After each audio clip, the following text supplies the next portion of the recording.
Chapter 997. No, definitely not. Yan Liang promised after hearing Tang Zhang's words. Tang Zhang glanced at him and asked, "Is your promise useful?" Yan Liang's cheeks flushed red. He stammered, "The school told me to tell you that there won't be any more unpleasant incidents." Tang Zhang waved his hand and said, "There's no need to talk about this anymore." Yan Liang's face turned pale when he realized that he was about to return empty-handed. He looked at Qi Shaoan with pleading eyes. The school had given him an ultimatum. If he could not persuade Tang Zhang to return to school, his career as a tutor would be over. He could forget about getting promoted in the future. That was why Yan Liang went to ask Qi Shaoan for help. Qi Shaoan was kind on the outside but soft on the inside. He was persuaded when he saw Yan Liang's pitiful face with snot and tears. Of course, Qi Shaoan also thought that university life was very important. He felt that it was a pity to see Tang Zhang leave school, so he agreed to talk to him. "Tang Zhang, you don't have to rush to answer. Think about it first. There are still a few days before school starts. You can tell us then," said Qi Shaoan. Looking at his eager eyes, Tang Zhang swallowed back the words of rejection. Since Professor Qi had already said so, then he would drag it out for a few days, so he nodded and said, "Okay, I'll reply to you after a while." Thank you so much. We'll wait for your good news." Yan Liang was overjoyed and moved to tears. This was the first step in a long journey. As long as he did not reject him outright, it meant that there was still a chance. Yan Liang could almost see a bright future waving at him. "Then I'll take my leave. I found a few nice antiques recently. Come and have a look when you have time," said Qi Shaoan. "Stay for lunch." "No, next time." Qi Shaoan knew that Tang Zhang and Yan Liang did not get along. The atmosphere was not harmonious. Tang Zhang walked them to the door and waved goodbye. Yan Liang kept nodding and bowing, showing a flattered look. "If you go back to school, then we'll be classmates again." Yi Dingdang walked out and joked. "Don't you want to be my classmate? Suit yourself." Yi Dingdang shrugged and said nonchalantly, "I'm just worried about those fresh flowers in school. If you go back, who knows who will fall into your evil clutches." Cough cough. Tang Zhang coughed awkwardly. Was he such a playboy? He rubbed his nose resentfully and didn't continue the conversation. "With your ability, there's no need for you to go to school at all. Your business is so big, you can definitely do something. Haven't you seen how many founders of famous companies in the world are dropouts? Isn't that cool?" And said. Her study abroad was over. She didn't want Tang Zhang to go back to school. It would be a disaster for her if he stayed with Yi Dingdang every day. Yi Dingdang's almond-shaped eyes widened as she retorted, "Who said that university is useless? You don't know how much his grandfather wants him to go to school." Tang Zhang's face stiffened. His heart was sad. He didn't have time to tell his grandfather about his expulsion. Yi Dingdang was right. His grandfather really wanted him to finish university. This had been his wish for many years. If he told his grandfather about his expulsion, his grandfather would take Tang Zhang's feelings into consideration and wouldn't say anything. However, he would be very disappointed in his heart. Thinking of this, Tang Zhang felt how selfish he was. He only considered his own feelings and ignored his grandfather's wishes. "I haven't seen my grandfather in a long time. I want to go to the island.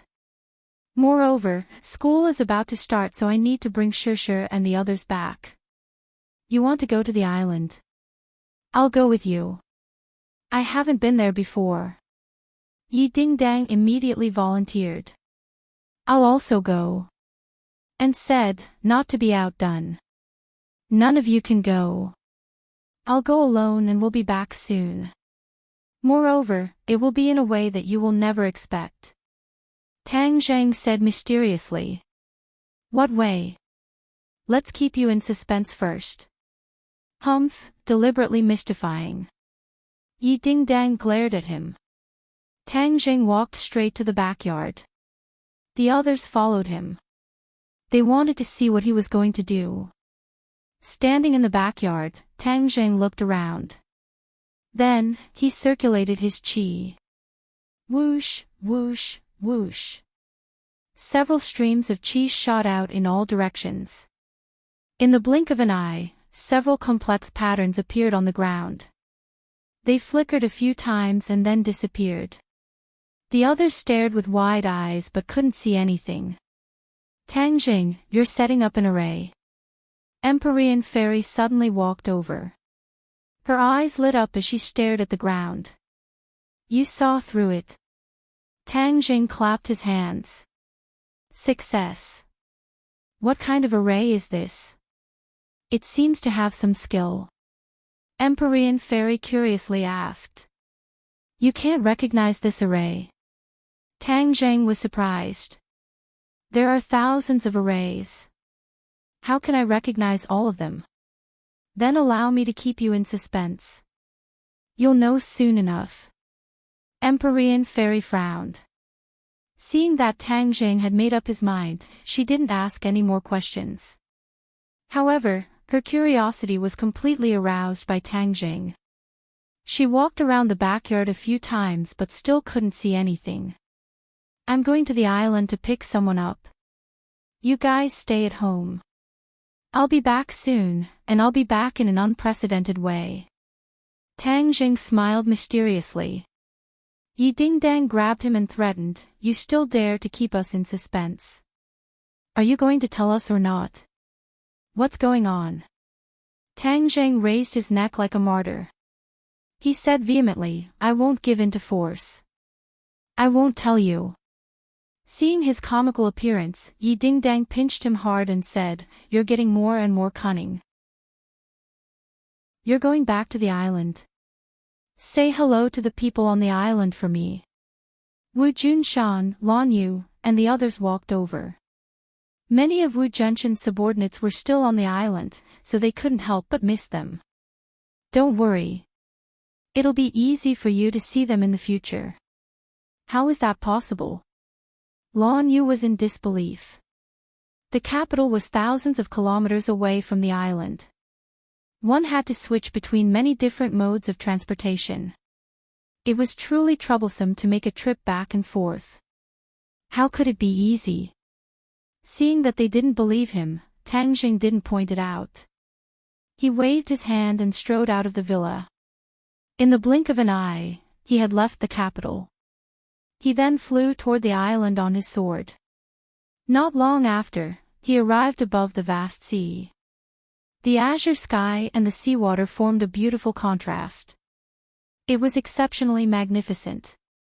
Looking down from above, he saw a lush island in the distance. This island was like a pearl in the middle of the vast sea. Whoosh! Tang Jing turned into a streak of light and dove down. Boom! A ray of light shot up from the island and blocked Tang Zhang's path, causing him to be sent flying backwards. This is Gue Qiansui's defense. Tang Jing secretly praised. Who dares to trespass into my territory? Gue Qiansui's voice rang out. In the vast sea, it was clearly transmitted to Tang Zhang's ears. Gue Qiansui, it's me. Tang Jing didn't want to have more conflicts and directly revealed his identity. Upper Immortal, it's you. Gue Qiansui cried out in surprise. The light dissipated. Tang Jing landed on the island steadily. The witch tribe elder and the others came up to greet him. The big movement just now had completely alarmed the people on the island. Lord Messenger, why are you here? The witch tribe elder led the witch tribe people to bow their heads. Tang Jing quickly held him and said, Elder is too polite. Everyone, get up. I haven't seen you for a long time. I'm here to visit you. The elder was extremely moved. Thank you for your concern. Tang Zhang. A pleasantly surprised voice came from behind, causing Tang Jing to turn around abruptly, only to find Fang Shishir and Lu Qingmei looking at him affectionately. "Brother." Another petite figure came out from between the two. Like a lively little elf, she directly threw herself into Tang Zhang's arms and hooked her arms around his neck. She stared at him with wide eyes. Tang Zhang laughed and hugged Nana. "Nana, you've grown taller and heavier." This little girl was becoming more and more delicate, just like a little princess from a fairy tale. Her big black eyes turned as she pouted and said, "Big brother, are you saying that Nan got fat?" "Ah, how could it be?" "Then you said I've become heavier." "Because you've grown taller, that's why you've become heavier." Nana suddenly understood and smiled. "That's good. Nana doesn't want to become fat. Nana needs to be thin. Only then will she be beautiful." "What does a little girl like you know about beauty?" Tang Jing couldn't help but laugh and pinched her pink cheeks. Fang Shishir and Lu Qingmei looked at Tang Jing in a daze. Seeing that his embrace was completely occupied by Nana, they couldn't snatch his embrace from a little girl. They could only helplessly look at the two of them with a smile.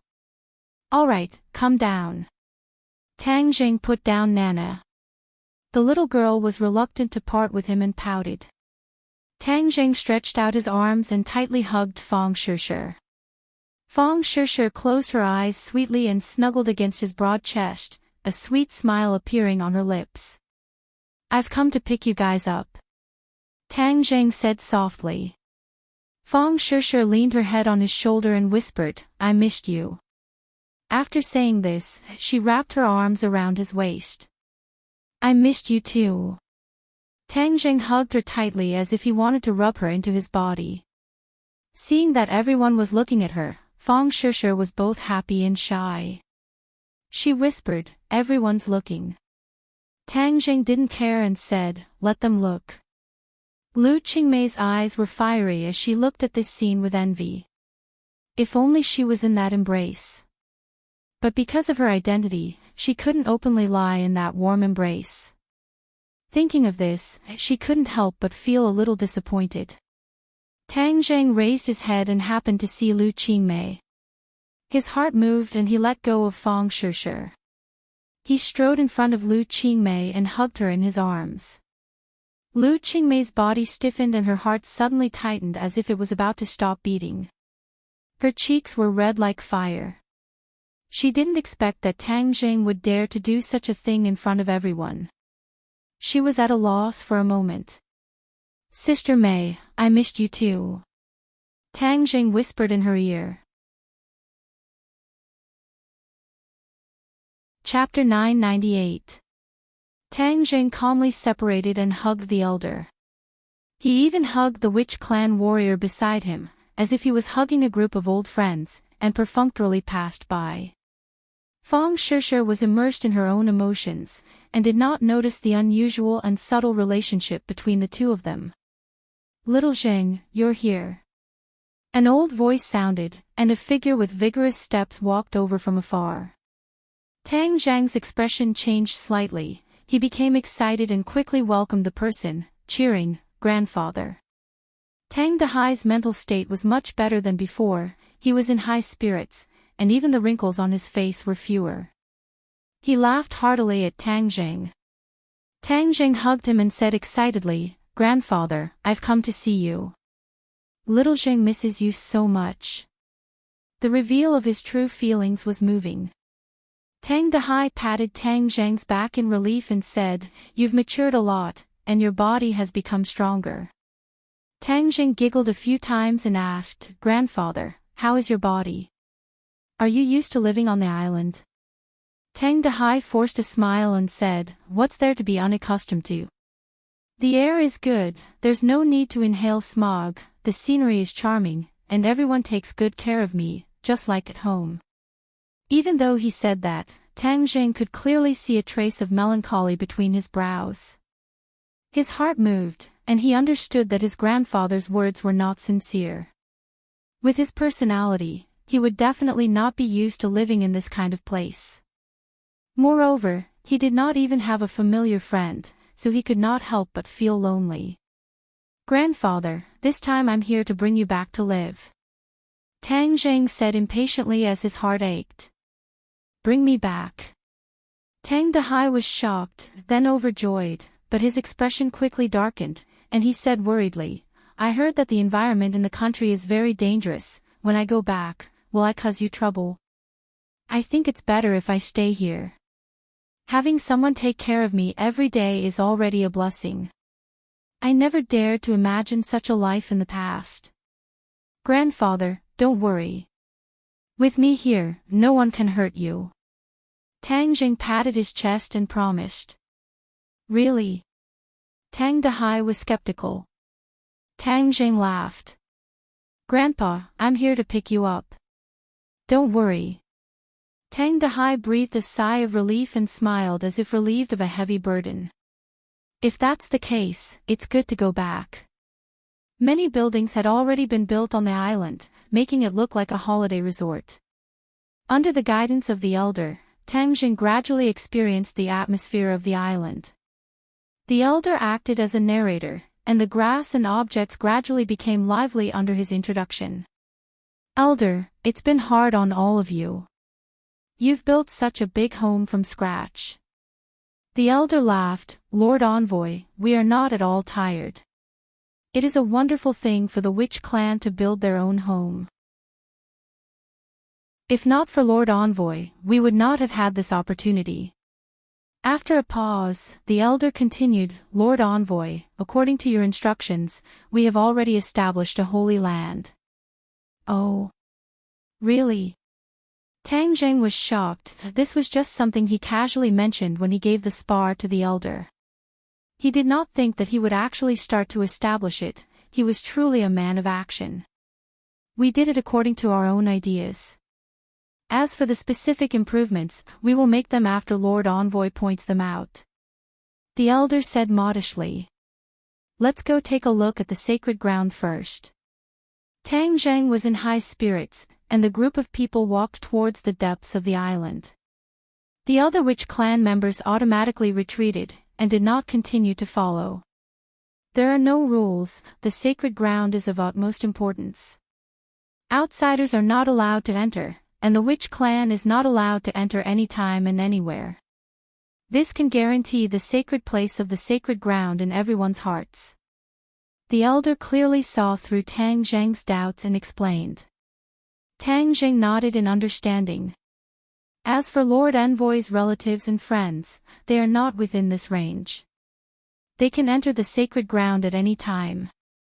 During this period of time, they have absorbed the energy of the spar and cultivated diligently. Just now, Tang Zheng had discovered the changes in their cultivations, and the one who rose the fastest was actually Nana. As expected of a famous teacher, with the guidance of the Empyrean fairy, Nana's cultivation was like a rocket, and with a whoosh, she actually jumped to the first stage of the fasting stage. This speed was not inferior to that of Tang Zheng back then. His current cultivation was almost catching up to that of Yi Dingdang, Fang Shishir, and Lu Qingmei. The two of them had cultivated for a long time longer than Nana, but their speed was far inferior to that of Nana. No wonder the Empyrean fairy insisted on accepting Nana as his disciple.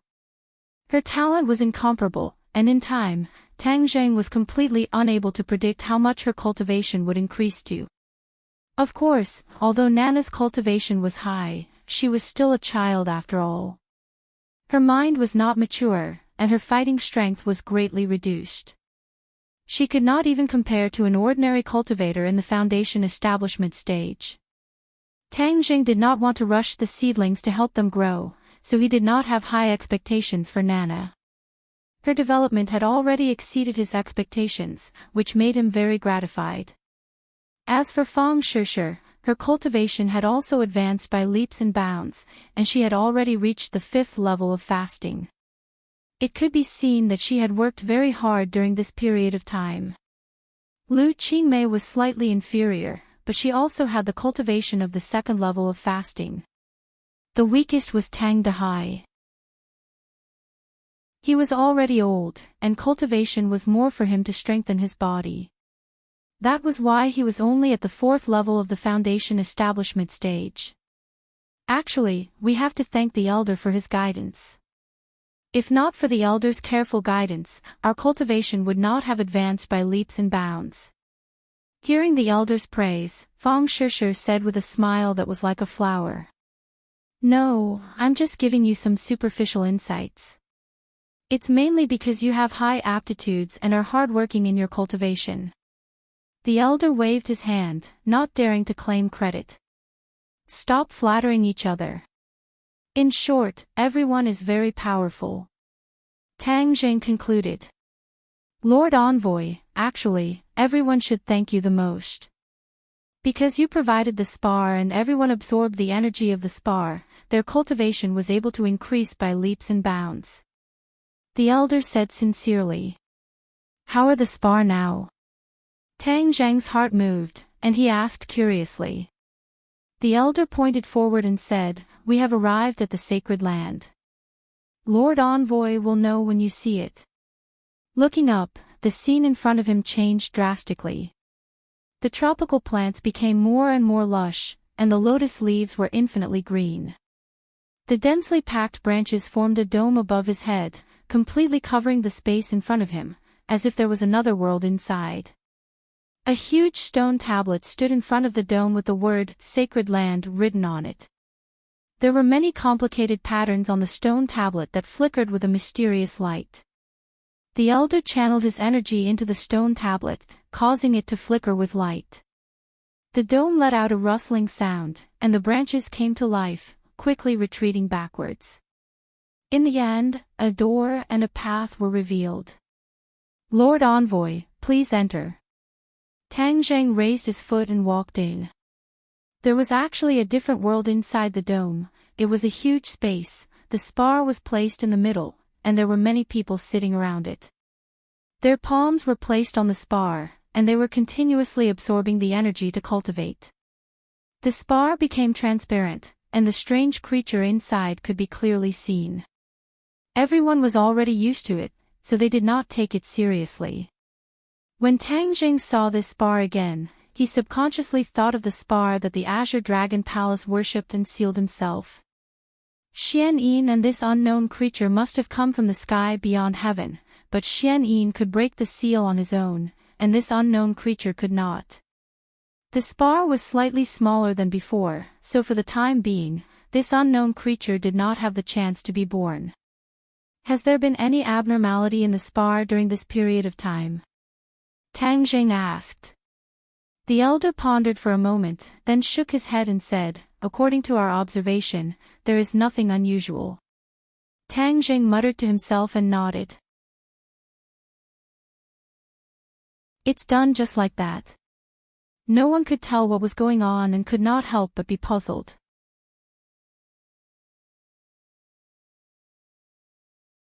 Whether Gu Guan truly wanted to return to school or to fulfill his grandfather's wishes, he would make this choice.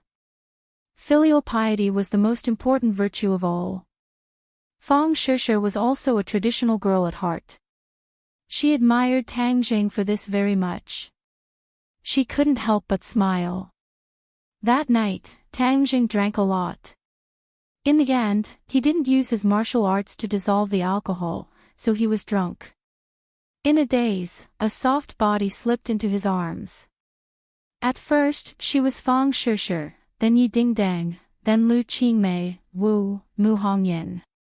Each and every woman's charming face changed in front of his eyes, causing him to be intoxicated. The salty sea breeze blew in. Tang Jing felt a trace of coolness. He opened his eyes in a daze and found that there was another person in his arms. Fang Shishir's lazy appearance was very charming. Fang Shishir felt his gaze and shyly opened her eyes. She smiled sweetly and leaned into his arms. She whispered, Last night you were drunk. I helped you back, and then you did something bad. Look, this is the evidence. Following Fang Shishir's finger, Tang Jing saw that the room was in a mess, with clothes scattered everywhere. Fong Shishir lightly punched his chest a few times and said, "Last night you were like a wild beast. Look at the marks you left on my body." As he said this, he stretched out his arm. Sure enough, there were a few marks. Tang Jing gently stroked her arm and said with a pained expression, "I was drunk last night. I'm sorry, I hurt you." Hee, but you're also very manly when you're drunk." Fong Shishir shyly lowered her head. "Is that so?" Tang Jing shook his head and asked with an evil smile, "Last night, did you see that I was drunk and then had bad intentions towards me? What bad things did you do to me? It was clearly you who did bad things to me. You still have the nerve to blame me." Fong Shishir pretended to be angry. The two of them played for a while and rolled together again.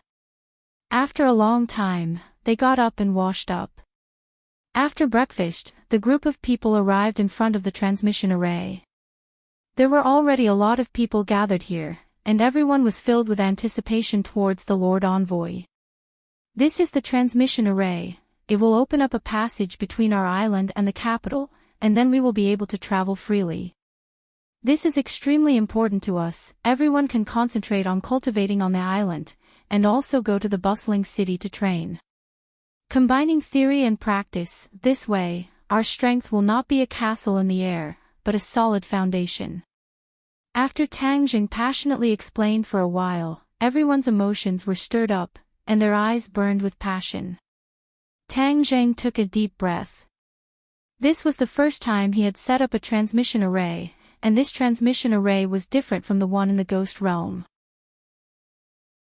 This was because the transmission array in the Ghost Realm was very large, and could teleport many people and resources, but the one he had set up was a miniature version, and could teleport people and resources at once. This way, there wouldn't be a huge commotion. After all, the other side was the capital. If there was too much commotion and it attracted the attention of others, then the gains would not make up for the losses. Tang Jing circulated his power and pointed his finger into the air. So, his true chi was injected into the array. Immediately, a faint light rose from the ground, but it was not dazzling. Under the illumination of the sun, it seemed almost negligible. Yesterday, Tang Jing had asked the elders to select a group of Witch Clan people, and he wanted to bring them back to the capital. This group of people were all extremely excited, and their eyes lit up as they watched this scene fervently. Everyone walked to the center of the array and stand there. Immediately, these people carefully walked to the center of the array. Tang Dehai and Fong Shishir were no exception, they all stood in the center of the array. Tang Jing turned and said to the elder, "Elder, I have already told you the trick to activating the array. If you have any problems, you can come to the capital to find me through the array." "Yes, Lord Envoy, this old man understands.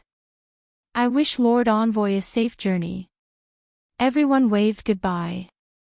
Tang Jing walked into the array and his power vibrated, completely activating the teleportation array. With a burst of violent fluctuations, a light flashed and everyone disappeared. In the capital, in the backyard of the villa, the mana fluctuated violently. Empyrean Fairy jumped out of the house with a whoosh and looked at this scene in surprise. Whoosh! In the next second, a group of people appeared out of thin air in the backyard. Yi Ding Dang and the others rushed over and saw this scene. They were all dumbfounded. Everyone suddenly realized that Tang Jing was mysterious before. It turned out that the array he set up had such a wonderful effect that it could make people appear out of thin air. "What kind of array is this?" Empyrean Fairy asked impatiently. "Teleportation array," Tang Jing said with a smile. He had already confirmed from Chi Yu and the inner demons that there was no teleportation array in the human world. This meant that it was unique to the Ghost Realm. No wonder even the Empyrean Fairy could not recognize this array. He did not know who invented this array. It was really powerful. People and things thousands of miles away could be teleported in an instant. It was more convenient and faster than any current transportation. If such a teleportation array was set up during a war, the army would directly descend from the sky and pierce the enemy's heart. There would be no need to fight the war. Empyrean Fairy recalled the 3 words teleportation array, and was sure that she had never heard of it. She could not help but be secretly shocked. Could it be that he learned this from the ghost realm? Because he was sure that there was no such array in the human world. Master. Nana's voice interrupted the Empyrean Fairy's thoughts. Nana was like a little swallow that threw herself into the Empyrean Fairy's arms. A smile finally appeared on the Empyrean Fairy's cold face. Master, Nana missed you so much. Nana has always remembered your teachings and has been working hard to cultivate. You are indeed a good disciple of Master. Empyrean Fairy stroked her delicate face and smiled from the bottom of her heart. Feng Shishir and the others were still thinking about the feeling just now. The feeling of being in a different place in an instant made them feel as if they were still in a dream. It was not real at all. Especially the Wu clan people who were looking around curiously. Tang Zheng called the Wu clan people who were far away to come over. These Wu clan people who came early had long been accustomed to the life in the capital. He asked them to bring their people to settle down. Fortunately, they had already bought a lot of houses nearby, so they had a lot of space to live in. Only Tang Zhang's family was left in the backyard. Wu Junshan and Lan Yu hurriedly came over and supported Tang Dahai. They said with concern, "Old Master, quickly go inside and rest. The sun is shining brightly outside, it's very hot." Tang Dahai looked around and asked blankly, "Is this little Zhang's residence in the capital?" To him, this luxurious villa was still a bit dazzling. Deep down, he was still that simple old man. "Yes, this is your home. Old Master, your home," Wu Junshan said as he held Tang Dahai's hand. Tang Zheng smiled as he looked at the two of them happily. He did not comment on Wu Junshan and Lan Yu's actions, as he had seen everything that this couple had done. Yi Dingdang and Feng Shishir reunited after a long time, holding hands and whispering to each other. It was unknown what they were talking about, but from time to time, they would glance at Princess N, obviously talking about the little secrets between women. The family was reunited, and everyone was happily gathered together. That night was the most lively night in the villa. Although Tang Dahai was happy, he was secretly worried. Looking at the girls who were more beautiful than flowers, although he was old, he was not stupid. He guessed that they must have some sort of relationship with Tang Zheng. His grandson was so lucky to be with so many fairy-like girls. He had to remind him not to be like the modern Chen Shimi. Chapter 1000. On the vast and boundless sea, Tang Zheng and his group boarded a small fishing boat and sailed into the sea. They had already become familiar with each other. Wang Guanchuan had told his colleagues not to neglect Tang Zheng. Although they were puzzled, they did not dare to disobey. On the way, Lu Qingmei was undoubtedly the focus of attention. Many topics revolved around her. Lu Qingmei was after all someone who had been in the workplace for a long time, so she was able to handle it well. She enjoyed this kind of time with Tang Zheng and was completely immersed in happiness. The fishing boat floated and sank, riding the wind and waves. Wang Guanchuan asked with concern, "The wind and waves outside are big. If you get seasick, you can go directly to the cabin to rest." Tang Zheng smiled and said it was fine. Lu Qingmei was in high spirits. She stood at the bow and looked at the rolling waves. She stretched out her arms as if she was hugging the sea. She was enjoying it very much and did not look seasick at all. Wang Guanchuan still remembered the first time he took a boat out to sea. He vomited so much that his soul almost left him. But these two people's reactions were too strange. He couldn't help but ask curiously, "Do you go out to sea often?" "No." "Then why don't you have any reaction?" Wang Guanchuan's expression was strange. The others also looked at them like they were looking at aliens. The main reason was that this fishing boat was too small. It was far from being as stable as a luxury cruise ship. Tang Zheng laughed out loud. How could such a small wave cause a cultivator to have a reaction? He casually said, maybe it has something to do with people's physical fitness. Our bodies are very good. Everyone thought that their bodies were not bad either, but they were not as free and easy as you.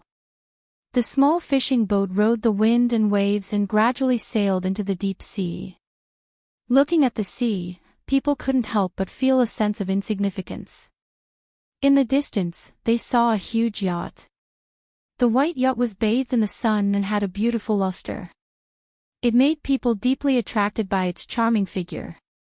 Wang Guanchuan introduced, I talked to the boss on the phone. The boss is already on the yacht. He specially came to see you. Tang Zheng said calmly, isn't your boss overseas? He cancelled everything at the last minute and rushed here just to see you, Wang Guanchuan said in a deep voice, as if he was trying to show how much his boss valued Tang Zheng. Tang Zheng chuckled. Thank you for your boss's concern. I'll thank him in person later for agreeing to come with me. The small fishing boat approached the yacht, and they went up the stairs to the deck of the yacht. Immediately, the aura of a rich man hit him in the face. The difference between a high-end yacht and a small cargo ship was simply too big. Several people were standing on the deck to welcome them. When they saw Tang Zheng and Lu Qingmei get on the yacht, they came to greet them. The person at the front laughed heartily and extended his hands from a distance. With a few strides, he arrived in front of Tang Zheng and firmly grasped his hand. He excitedly said, Welcome to my ship, young Master Tang. You bring light to my humble dwelling today. Hearing his praise, Tang Zheng smiled modestly and said, Mr. Du, you flatter me. I'm also very happy to meet you. Du Qifeng waved his big hand and said sonorously, I'm not flattering you. I'm just telling the truth. I've admired young Master Tang for a long time. It's really a blessing of 3 lifetimes to meet you in person this time. Du Qifeng was also a successful person, but in front of Tang Zheng, his attitude was extremely low, because he knew that Tang Zheng had a huge amount of power. As the saying goes, the ignorant are not afraid. It was precisely because Du Qifeng knew the inside story that he was more in awe of Tang Zheng. When the others saw their boss's behavior, they were shocked. They couldn't help but stare at Tang Zheng for a long time, trying to see if there was anything different about him. However, except for his calm and composed manner, there was not much difference in other aspects. Sorry to bother you this time, Mr. Du, Tang Zheng smiled faintly and didn't comment on his compliment. Suddenly, his eyes turned and fell on a person behind Du Qifeng. His pupils suddenly shrank. It's you. His sharp eyes fell on the other party like a knife. The other party felt as if there was a giant sword hanging over his head, which could chop down at any time. Danger lurked everywhere. He was shocked. It seemed that compared with the rumors, Tang Zheng was even better. Compared with the beginning, it was really a difference between heaven and earth. Du Qifeng turned his head and happened to see his bodyguard. Speaking of this bodyguard, he was a very capable person. He had once pulled Du Qifeng back from the gates of hell, so Du Qifeng valued him very much. Young Master Tang, do you know each other? Du Qifeng asked curiously. Of course, I know the famous cold-faced killer, Xiao Xiaoling. How can I not know him? The corner of Tang Zheng's mouth hooked up. He really didn't expect to meet him here. He almost forgot this person. At the beginning, on the train to Dianan, he met Xiao Xiaoling. Because of Li Xiaotian's instigation, he was almost killed by Xiao Xiaoling. Later, Long Tingyu sent Xiao Xiaoling to assassinate Mu Hongyan and her daughter. He was defeated by Tang Zheng. After Mu Hongyan pleaded for mercy, he let Xiao Xiaoling go back to pass the message. Xiao Xiaoling once said that he would definitely challenge Tang Zheng again to correct his master's name. But since then, Xiao Xiaoling seemed to have evaporated from the world.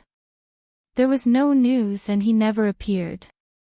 Tang Zhang's realm was getting higher and higher. He almost forgot about this person. Now that he saw him again, he was naturally very surprised. Oh, I didn't expect young Master Tang to be so knowledgeable. You even know the origin of my bodyguard. Du Qifeng was stunned. Of course, he investigated his bodyguard very clearly and knew what he had done. It was precisely because of his experience that Du Qifeng looked at him differently. Because he was an assassin, he could more effectively prevent the assassination of other assassins. It was the safest to let him be a bodyguard. Xiao Xiaoling's expression was very complicated. After he was let go by Tang Jing, he was obsessed with swordsmanship. He hoped that he could come up with a way to crack Tang Zhang and correct his master's name. But later, there were more and more rumors about Tang Jing, which almost made his confidence collapse. He gradually understood that he was far surpassed by Tang Jing. It was impossible for him to beat him. Disheartened, he directly left the assassin industry. He happened to meet Du Qifeng, so he turned into a bodyguard. He never thought that it was the will of heaven that made him meet his nemesis. His eyes flickered, and he didn't dare to look at Tang Zhang's eyes.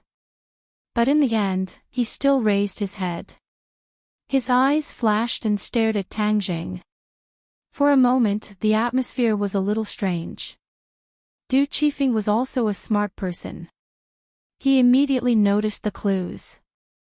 He looked left and right and asked, "Young Master Tang, is there any secret in this?" Before Tang Jing could answer, Xiao Xiaoling had already stepped in front of Du Qifeng.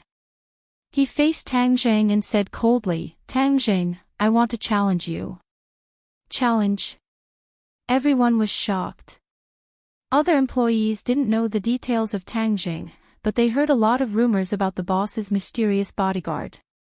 It was said that several assassins came to assassinate the boss, but they were all killed by this bodyguard one by one. He was extremely powerful. He took the initiative to challenge Tang Jing. Wasn't this bullying the weak? It was simply murder. Wang Guanchuan also had the same idea. When he thought that Tang Jing was his junior brother, if something happened to him, how could he explain it to his teacher? He quickly stood up to dissuade him. "Boss, how can this be? My junior brother is just an ordinary college student. How can he be Xiao Xiaoling's opponent? Isn't this sending him to his death?" Du Qifeng was puzzled and his eyebrows were twisted. He was not as naive as the employees. When he saw the reaction of Tang Jing and Xiao Xiaoling, he knew that the two must have a conflict. He originally wanted to climb the line of Tang Jing, but now it seemed that it was the opposite of what he wanted. He was annoyed. If he didn't bring Xiao Xiaoling this time, wouldn't he not encounter such an embarrassing thing? He was in a dilemma and couldn't decide for a while. Tang Jing was calm.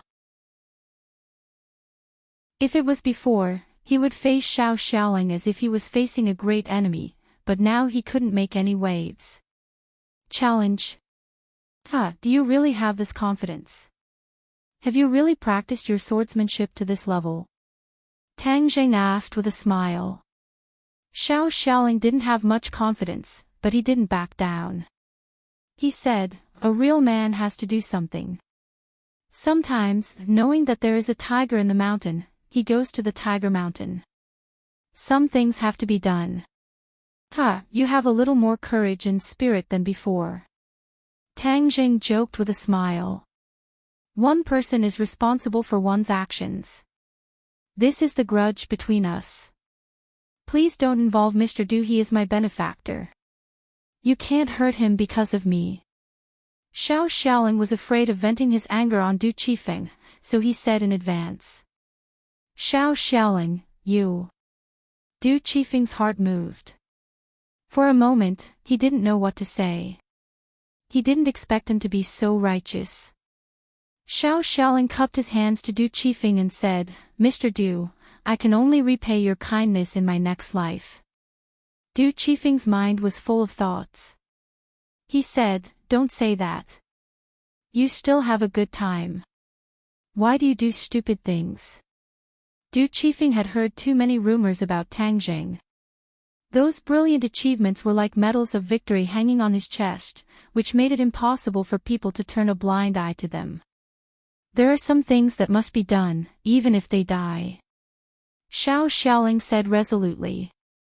The others were infected by his momentum. Their hearts couldn't help but be suspended. They looked at the two people nervously. This change surprised them. They all guessed that the next scene would be a bloody scene. "Xiao Xiaoling, you can't bully people like this. Tang Zhang is my junior brother. He is an ordinary student. What hatred do you have with him?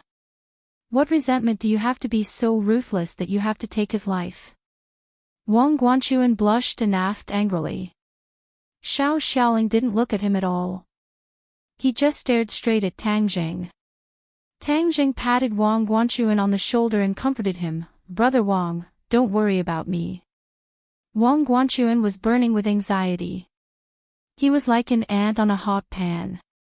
He said, "Junior brother, it's all my fault. I brought you here. How can I explain it in front of my master in the future?" Looking at his anxious appearance, Tang Zhang couldn't help laughing. Although they hadn't known each other for a long time, his good impression of this senior brother had greatly increased. He gently pulled him without any explanation. He found that his body had been pulled behind Tang Zhang. Chapter 1001. The others were infected by this somber atmosphere. They were silent, and their breathing slowed down involuntarily. They clenched their hands and looked at the two nervously. The layman watched the excitement, and the expert watched the door.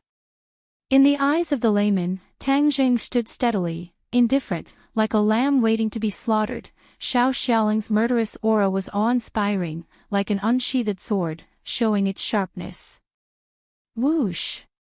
A soft sword flew out from Xiao Xiaoling's waist, like a spirit snake, winding forward, and instantly arrived in front of Tang Zhang. The sword chi was like a viper spitting out a hissing sound, stabbing towards Tang Zhang's heart.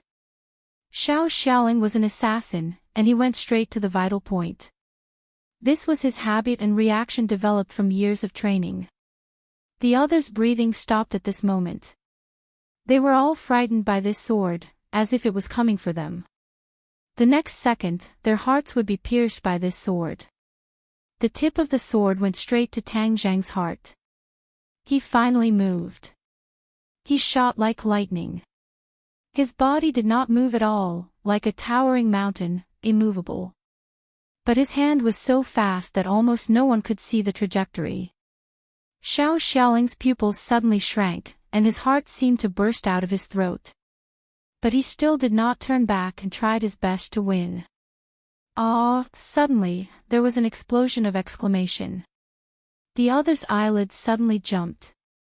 They only saw that the sword in Xiao Xiaoling's hand was gone. Instead, Tang Zhang held a sword in his hand, shining with cold light, and aimed at Xiao Xiaoling.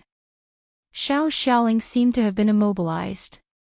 He suddenly stopped in front of Tang Zhang and stared blankly at his empty hands. Defeated. A crushing defeat. One move, just one move, he was defeated. He originally thought that he could still hold on to a few moves, but he didn't expect to be defeated in a mess. He couldn't help but become at a loss. What he had done before was useless. Why could Tang Zhang be so powerful? It was a joke to want to give Master a proper name. At this moment, all his pride was defeated and scattered into the dust. He was dejected, and his proud head drooped down. The others' reactions were even more wonderful. Their jaws almost fell to the ground. What happened just now? Why did it end as soon as it began? The most important thing was that it ended so strangely. Shouldn't it be a scene of blood splattering everywhere? Everything was quiet, as if it was a dream, so unreal. Even Du Qifeng, who had long heard of Tang Zhang's great reputation, felt his heart tighten. He really didn't expect that everything would turn out like this. The bodyguards he relied on all the time were so weak. For a moment, he stood there in a daze, not knowing what to do. Only Lu Qingmei was not surprised at all. A beautiful arc appeared at the corner of her mouth. This was her man. As expected, he was as dazzling as the stars. The other enemies could not cause any waves in front of him. Shwa! The sword light flashed, and the tip of the sword pressed against Xiao Zhao's chest. Xiao Zhao's whole body was stiff, but he did not retreat, because he knew that he had been completely locked by Tang Jing. It was impossible for him to escape. Kill me. I have no face to see my master after being defeated by you. Xiao Zhao coldly straightened his neck and said without fear. Seeking death. Naturally, I will fulfill your wish. Tang Jing said without batting an eyelid, but his words caused everyone's heartstrings to tremble. The other people's gazes towards Tang Jing underwent an earth-shattering change. It turned out that he was not a little sheep without the strength to truss up a chicken. No wonder the boss valued him so much. Wang Guanquan's brain almost lost its ability to think. Wasn't he his junior brother? How could he be so powerful? Suddenly, he remembered Professor Qi's intriguing words and smile. His heart moved. Could it be that this was the real strength of Tang Jing? His weak strength was just an illusion. At this point, he subconsciously looked at Tang Jing and felt that he could not see through this junior brother. But before you die, let's make it clear who your master is. If you don't even dare to report your master, it can only mean that your master is too weak and not worth mentioning. Tang Jing deliberately provoked him. Xiao Zhao's swordsmanship was extraordinary. It was definitely taught by a famous teacher. Nonsense. My master is a dignified grandmaster. How dare you slander him? Xiao Zhao flew into a rage. You listen to me. My master is a great master of swordsmanship, the god of swords. God of swords. Tang Jing was shocked and looked at Xiao Zhao inconceivably. Although he guessed that Xiao Zhao's master was a great master of swordsmanship, he could not guess that he was the god of swords. The god of swords died because of him. No wonder Xiao Zhao was so angry and wanted to fight with him. So, you are a disciple of the Sword Pavilion. Legend has it that the god of swords only has 3 disciples. Are you the 4th? Tang Jing asked curiously. Xiao Zhao's face turned red, showing shame. He said, I did not abide by the rules of the Sword Pavilion and was expelled from the Sword Pavilion. I have no face to mention my master's name again. Abandoned disciple of the Sword Pavilion. Tang Jing raised the corner of his mouth. Interesting. What rules of the Sword Pavilion did you violate? How could you be expelled from the sect? Why do you ask so clearly? Are you ridiculing me? Xiao Zhao asked. You have already been defeated by me. Do I still need to ridicule you? Xiao Zhao's expression darkened. It was obvious that Tang Jing's words were reasonable.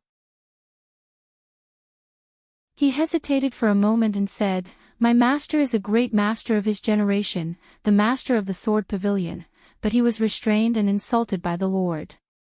I advised my master to leave the Lord, and my master expelled me from the sect. When Xiao Zhao saw the Lord reprimanding the god of swords, he was angry and contradicted the Lord. Later, he persuaded the god of swords to leave the Lord, but he never thought that the god of swords was loyal to the Lord. His disciple naturally became a sacrifice and was expelled from the Sword Pavilion. The Sword Pavilion and the Lord are one. Your behavior will naturally violate the taboo. It is normal for you to be expelled from the sect. You are not a fool. Why do you still do it knowing this? Tang Jing asked. In my heart, there is only the Sword Pavilion and my master. As for the Lord, I have never considered it. You want me to work for him? Wishful thinking. Xiao Xiao said resolutely. Tang Zhang's eyes lit up. Xiao Xiao was not as confused as the other disciples of the Sword Pavilion. He was dead set on the Azure Dragon Hall and the Lord. This was really unexpected. My master died in your hands. I am incompetent now. I can't avenge my master. If you kill me, I will go to my master to ask for punishment. Although the God of Swords is dead, and the Sword Pavilion's lair has been destroyed by me, Song Yu escaped with a group of disciples of the Sword Pavilion. Who is Song Yu? You should know better than me. Do you have the heart to watch these fellow disciples under his leadership step by step to destruction? Tang Jing asked. Xiao Zhao's eyes flashed with a touch of light, and then quickly dimmed. He said, My master is no longer here. Why should I care about the life and death of others? Although he said this, the emotions in his eyes fluctuated greatly. Tang Zheng's fiery eyes immediately caught this look. He said, You don't care about the life and death of others, but don't you care about the Sword Pavilion signboard? I'm afraid that the God of Swords doesn't want this signboard to be completely covered in dust, and he doesn't want this signboard to fall into the hands of a villain. Xiao Xiao knew a lot about Song Yu. When he was expelled from the Sword Pavilion, Song Yu had not yet entered the Sword Pavilion. However, Xiao Xiao had always been very concerned about the Sword Pavilion. Naturally, he had a way to know that someone had replaced his original position. As for Song Yu, he had investigated a lot and knew his temperament very well. After listening to Tang Zheng's words, his mood was not as turbulent as on the surface. Deep worry emerged in the depths of his eyes. The Sword Pavilion was the God of Swords' painstaking effort. Did he really have to listen to the manipulation of people like Song Yu? To be honest, Xiao Xiao did not want to see this situation. Humph, do you want me to work for you and be an enemy of Song Yu? Xiao Xiao was very smart and immediately guessed Tang Zheng's intentions. Tang Zheng smiled and did not hide it. He praised, You are really smart. You guessed it so quickly. From the incident of Li Xiaotian subduing the Li Palace, Tang Zheng was inspired. No matter if it was the Li Palace or the Sword Pavilion, they both possessed powerful energy. If they were to directly destroy these two organizations, it would be too much of a pity. This was the best way to deal with them. Li Xiaotian, relying on her identity as the Holy Maiden of the Li Palace, could subdue most of the disciples of the Li Palace and control the Li Palace. If it was an outsider, even if he had a strong backing, it would be impossible to do this. In the same way, although Xiao Xiao was an abandoned disciple of the Sword Pavilion, after all, he was the personal disciple of the Sword God. His identity was not ordinary, so he was also likely to control the powerful force of the Sword Pavilion.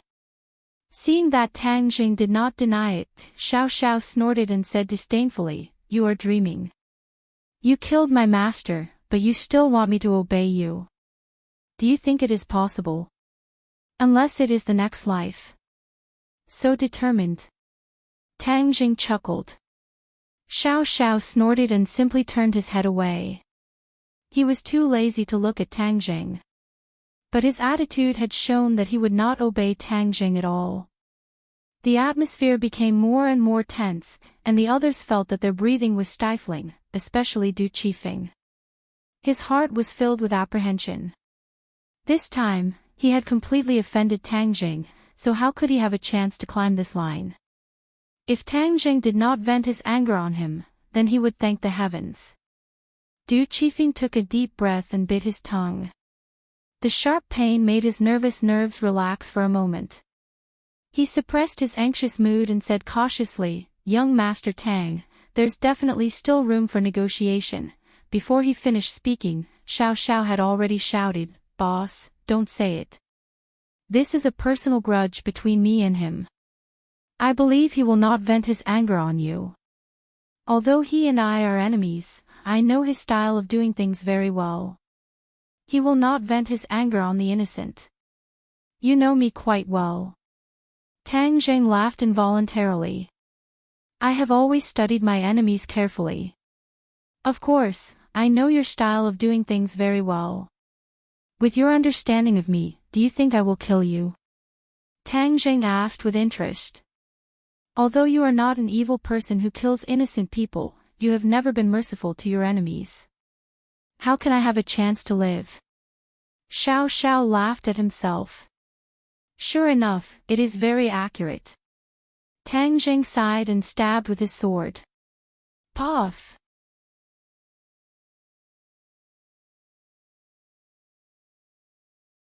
Chapter 1002. The picture froze. Xiao Xiaoling was lying in a pool of blood with his eyes closed. The long sword was inserted in his heart. Everyone concluded that he was dead. This was really a picture of blood splashing everywhere, but the one who was killed was Xiao Xiaoling, not the powerless Tang Zheng. Most of them were ordinary people who had never seen killing in their lives. At this moment, they were almost scared silly, standing in place like wood, at a loss. After all, Du Qifeng was a man who had seen much of the world. Although he was startled, he wasn't dumbfounded. After a moment of absent-mindedness, he came back to his senses and sighed deeply. Alas, why bother? He didn't blame Tang Zheng, and he didn't dare to blame him. It was no exaggeration to say that the lives of the people on this boat were all in Tang Zheng's hands. But Du Qifeng was not worried, because he knew that Tang Zheng was not a person who killed innocent people. Give me a room. Tang Zheng calmly said to Du Qifeng. Du Qifeng hurriedly nodded, okay, please come with me. Tang Zheng lifted Xiao Xiaoling. Blood dripped on the deck, leaving a long bloodstain that extended into the cabin. The others stared at all this with their mouths agape, unable to speak for a long time. Watching several people disappear into the yacht, the others were finally able to breathe a sigh of relief. They looked at each other with pale faces. Brother Wang, what exactly is your junior brother doing? Someone couldn't help but ask. Wang Guanchuan shook his head. He had already guessed that Tang Zheng was extraordinary, but he didn't expect him to kill people. This was too much of an impact on his three views. The yacht was filled with a chilling and frightening atmosphere. Inside the cabin, Du Qifeng was stopped outside the door. Lu Qingmei stood at the door as a bodyguard. No one could get close. Du Qifeng wanted to find some topics to break the silence, but looking at Lu Qingmei's beautiful face, he felt that all words were pale and powerless.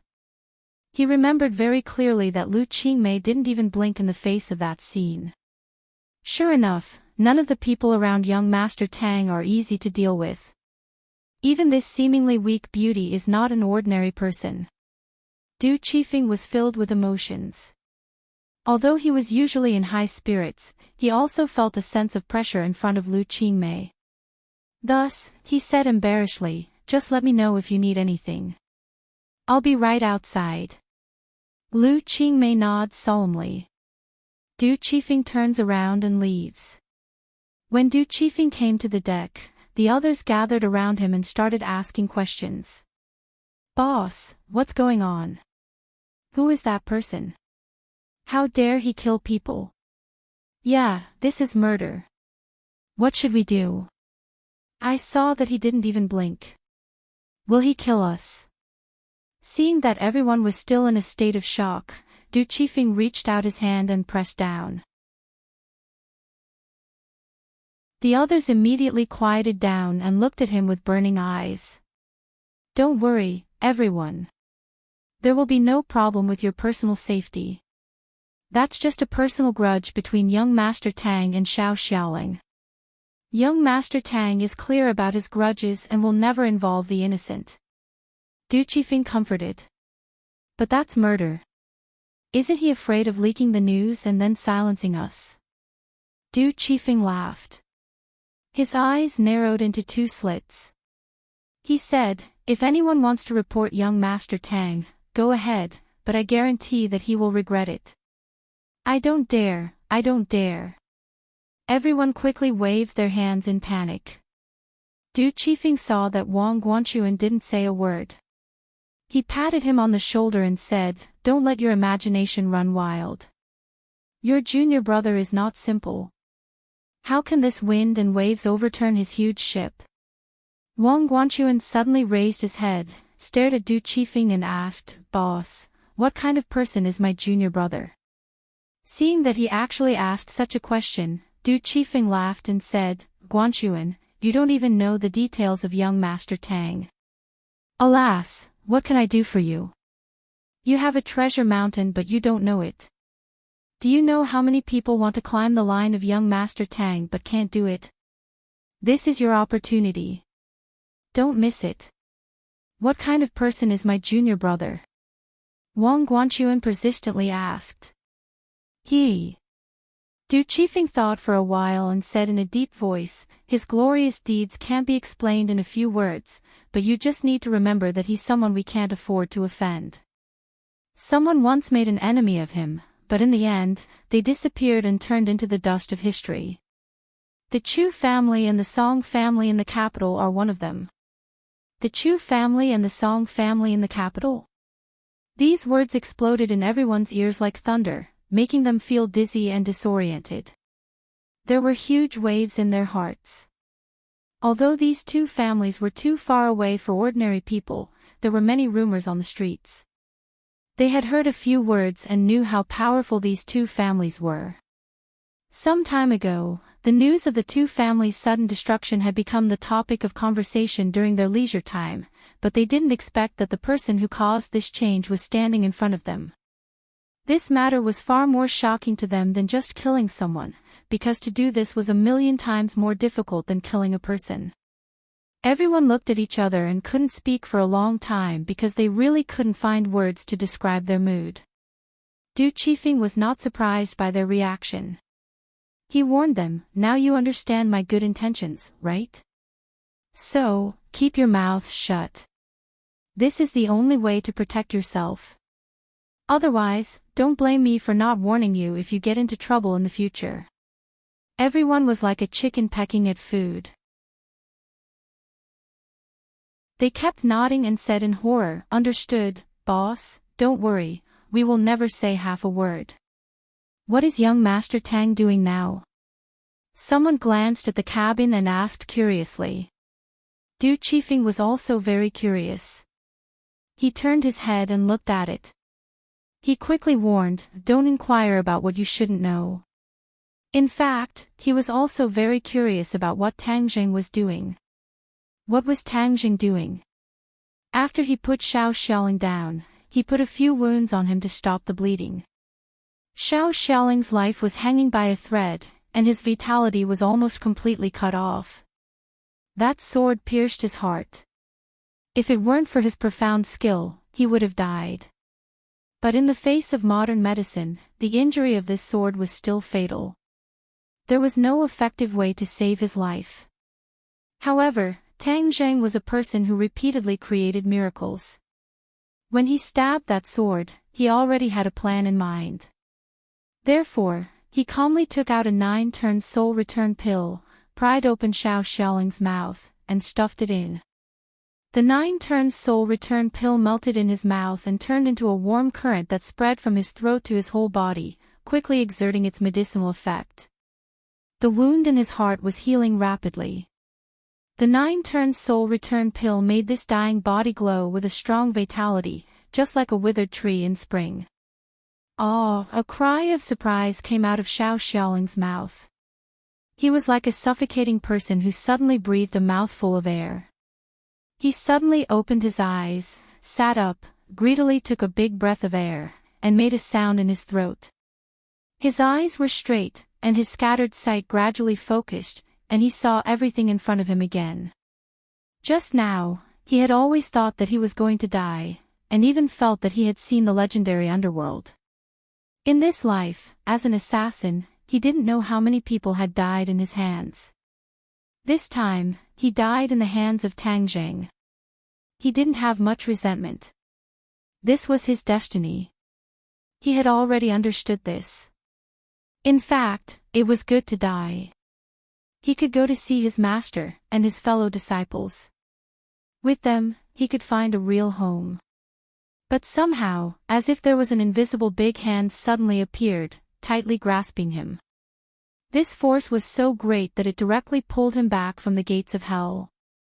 Xiao Xiaoling saw everything in front of him clearly and found that Tang Zhang was looking at him with a smile.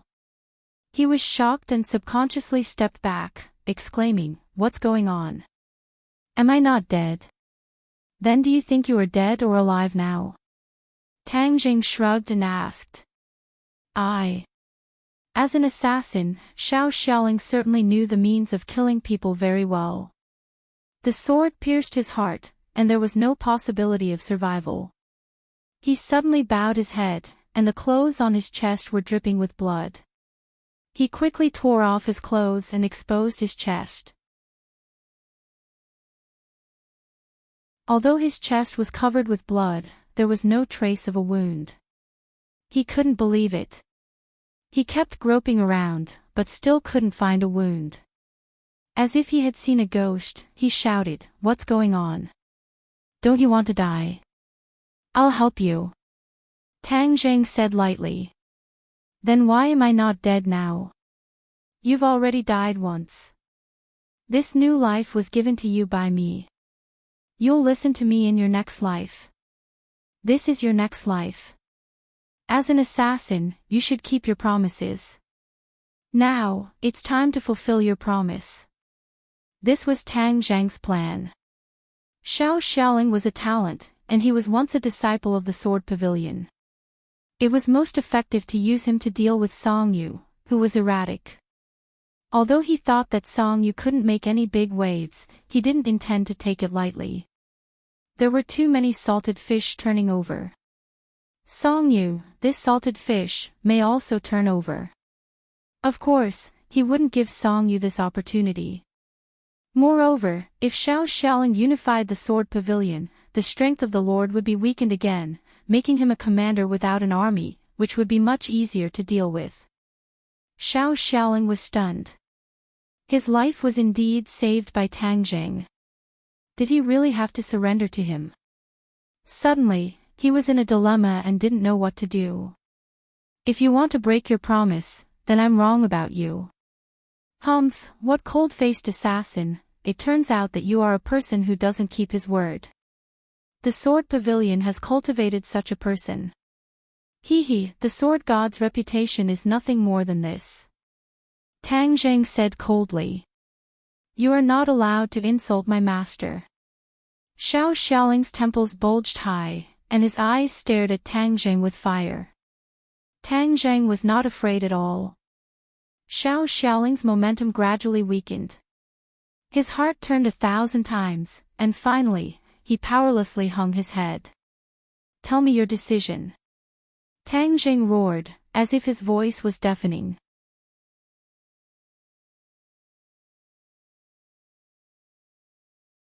Chapter 1003.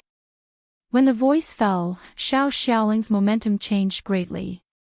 Because at this moment, he had let go of the obsession in his heart, and his heart had undergone a tremendous change. Tang Zhang was satisfied and looked at Xiao Xiao with a smile. He had already expected that he would agree. He was such a person. Suddenly, Tang Zhang's face changed slightly. He stared straight at Xiao Xiao and found that his momentum was still changing rapidly, becoming more and more fierce, like an unsheathed sword, with sword-like eyebrows and starry eyes, adding more momentum. "Your cultivation is about to break through." Tang Zhang certainly understood what this situation meant.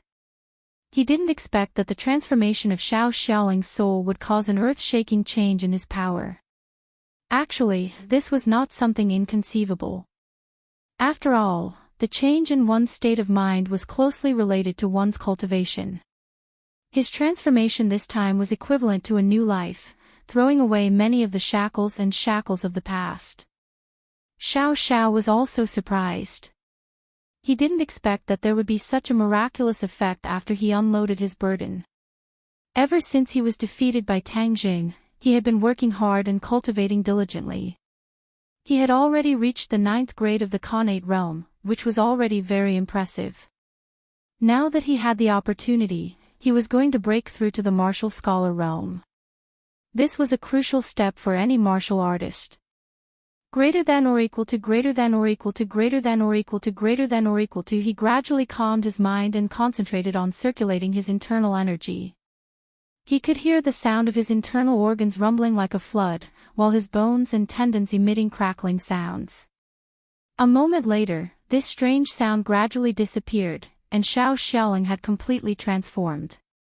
He broke through the shackles of cultivation in one fell swoop and reached the first grade of the Supreme Power Realm. Xiao Xiao took a deep breath. He couldn't believe it. He touched it left and looked at it right. The Grandmaster realm that he had been looking forward to came unexpectedly, which was completely different from his imagination. The most important thing was that all this was equivalent to thanks to Tang Jing. This gave him mixed feelings and a strange feeling. Congratulations. Tang Jing beamed. Xiao Xiao took a deep look at him, and finally resisted the impulse to speak ill of him.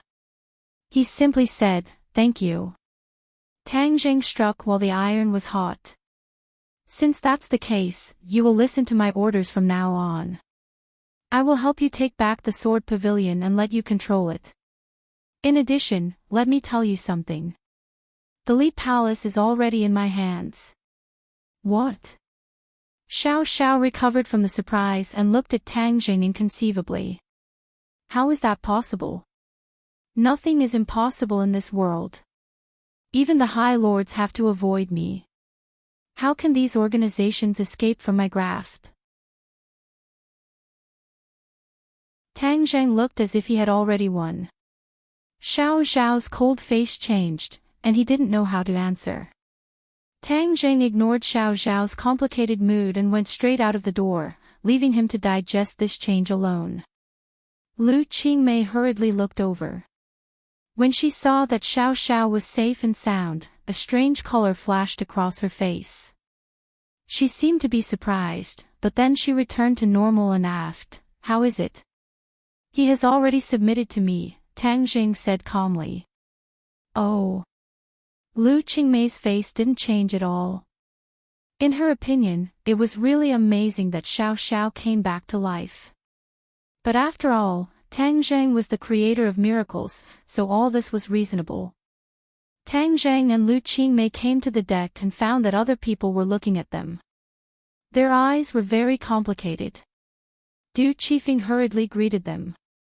"Young Master Tang, Xiao Xiao, he. Do you care about him?" Tang Jing asked with a smile. Du Qifeng's heart was cold. He didn't know what this meant. He hesitated for a moment and said truthfully, "To tell you the truth, Xiao Xiao once saved my life, so I really care about him. If he heard what you said, he would be very pleased." Du Qifeng's heart was already dead. How could he hear these words? He smiled bitterly. "Young Master Tang, you flatter me. May I ask what else you want me to do?" Tang Jing was also not polite. He asked straightforwardly, "When are we going to explore the sea?" Du Qifeng said, "There is still some distance to the shipwreck. I estimate that after a night's rest, we will arrive tomorrow. It is in the high seas. No one has jurisdiction over it. So that's how it is. I thought it was in the nearby sea. Young Master Tang, take a night's rest. We will arrive tomorrow. You can also take the opportunity to enjoy the beautiful sea view." Du Qifeng was indifferent. So many things had happened just now, but he could talk and laugh. He was really not an ordinary person. Suddenly, a high-pitched scream interrupted Du Qifeng. "Look at him." Everyone's attention was attracted by this scream. Following his gaze, many people were so frightened that they staggered and almost fell into the sea. "Ghost, there are ghosts!" Someone screamed. The atmosphere suddenly dropped to ice, making people shudder. Xiao Xiao stood at the cabin door and looked at everyone curiously. After listening to the scream, his brows subconsciously wrinkled, and he looked more and more cold and ferocious. Ghost! Finally, someone couldn't bear it. He turned over and jumped off the yacht. With a plop, he fell into the sea and swam away. Du Qifeng and Wang Guanchuan were also really shocked. They looked at Xiao Xiao with pale faces and hurriedly hid behind Tang Jing. In an instant, other people also followed suit and hid behind Tang Jing, shivering. Their bodies and minds were filled with fear. Xiao Xiao walked towards the crowd without saying a word. Suddenly, screams rose into the sky.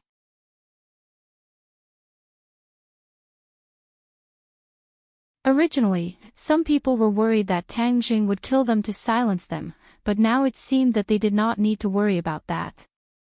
Looking at his colleague who had swam a long distance, Wang Guanchuan hurriedly shouted, "Come back. It's all right. Everything is just a false alarm." The man turned his head from a distance and saw a group of people looking at him with a smile. Only then did he realize that it was a misunderstanding.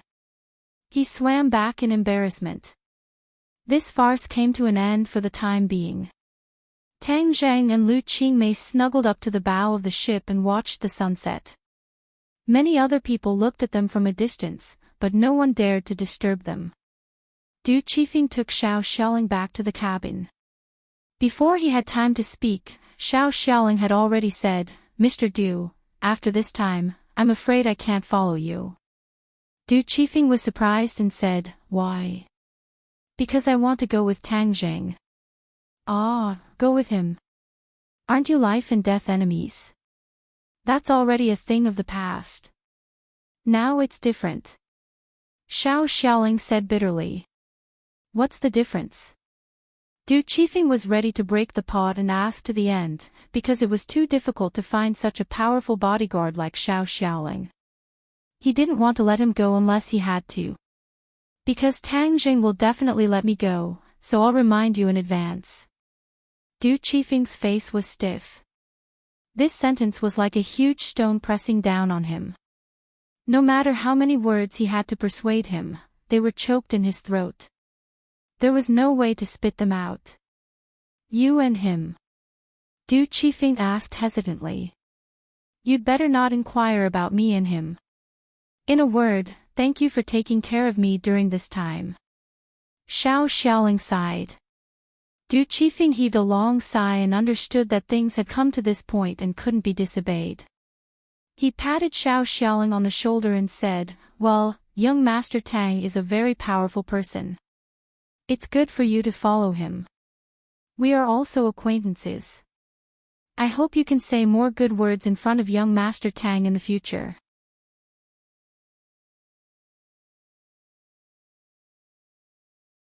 Chapter 1004. The sky was high and the sea was wide.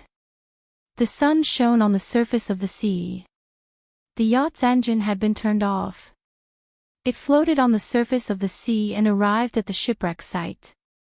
Everyone was busy. They put on their diving suits and put down the small submarine. This small submarine was specially used for scientific research. It could seat about 10 people. Lu Qingmei also put on her diving suit. Her curvaceous body was clearly visible. Many people quietly looked at her and quickly looked away. There was no doubt that Lu Qingmei was a flower among thousands of grasses. She was indeed very attractive. Brother M, you really don't want to change your diving suit? The water pressure below is not small. In a while, we will leave the submarine and enter the cabin. It will be very dangerous if we don't have a diving suit to resist the water pressure. Wang Guanchuan advised. Tang Jing smiled and shook his head. "Don't worry, I have my own way." Seeing him so confident, Wang Guanchuan couldn't continue to persuade him. He could only say, "Then if you feel that it's not appropriate, you can stay in the submarine."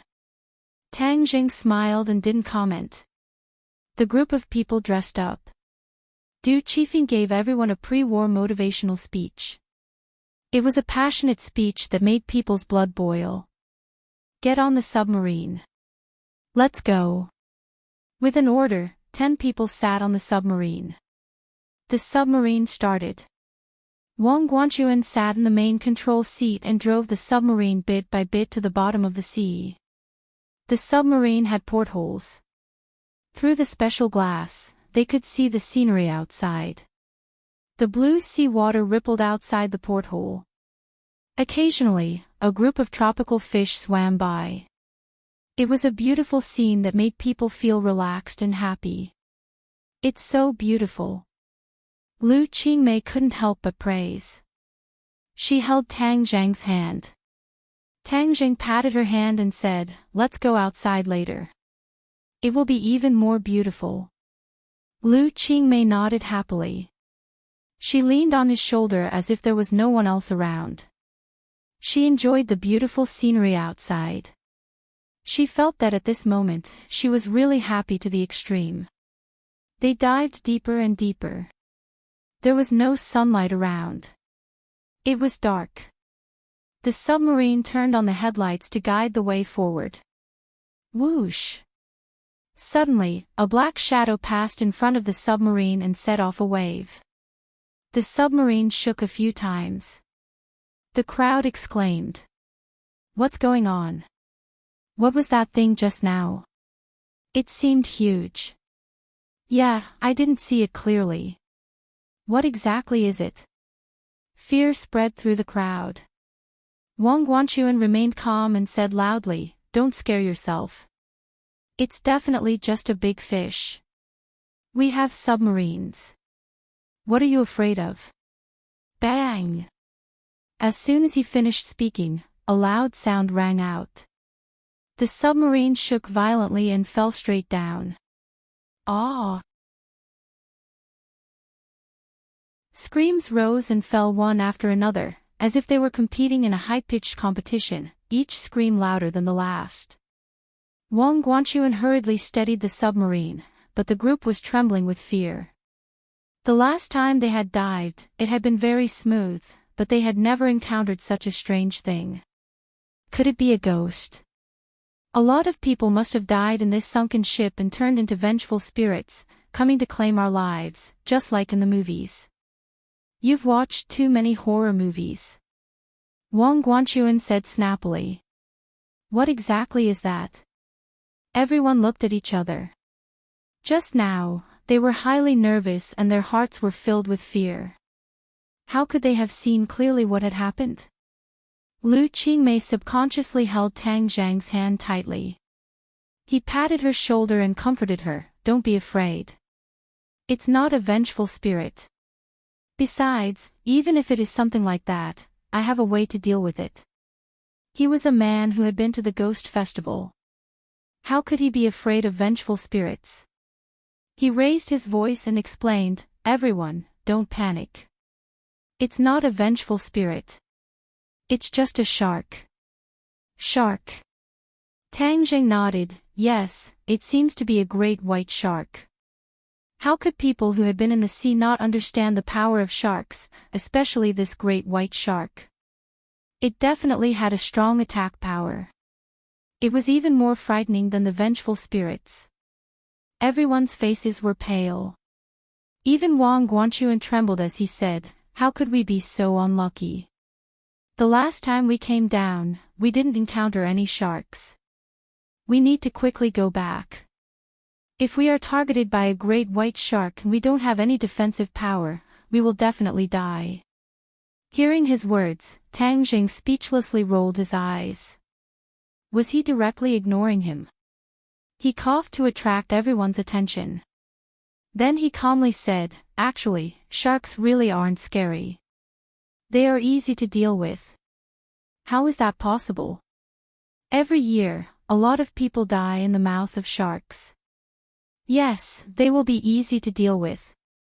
These people were really scared by the name of the great white shark. That's for others. For Tang Jing, sharks are a piece of cake. Lu Qingmei didn't want to see her beloved be looked down upon, so she argued. Really? Everyone seemed to have grasped at a life-saving straw. I will go out and deal with the sharks.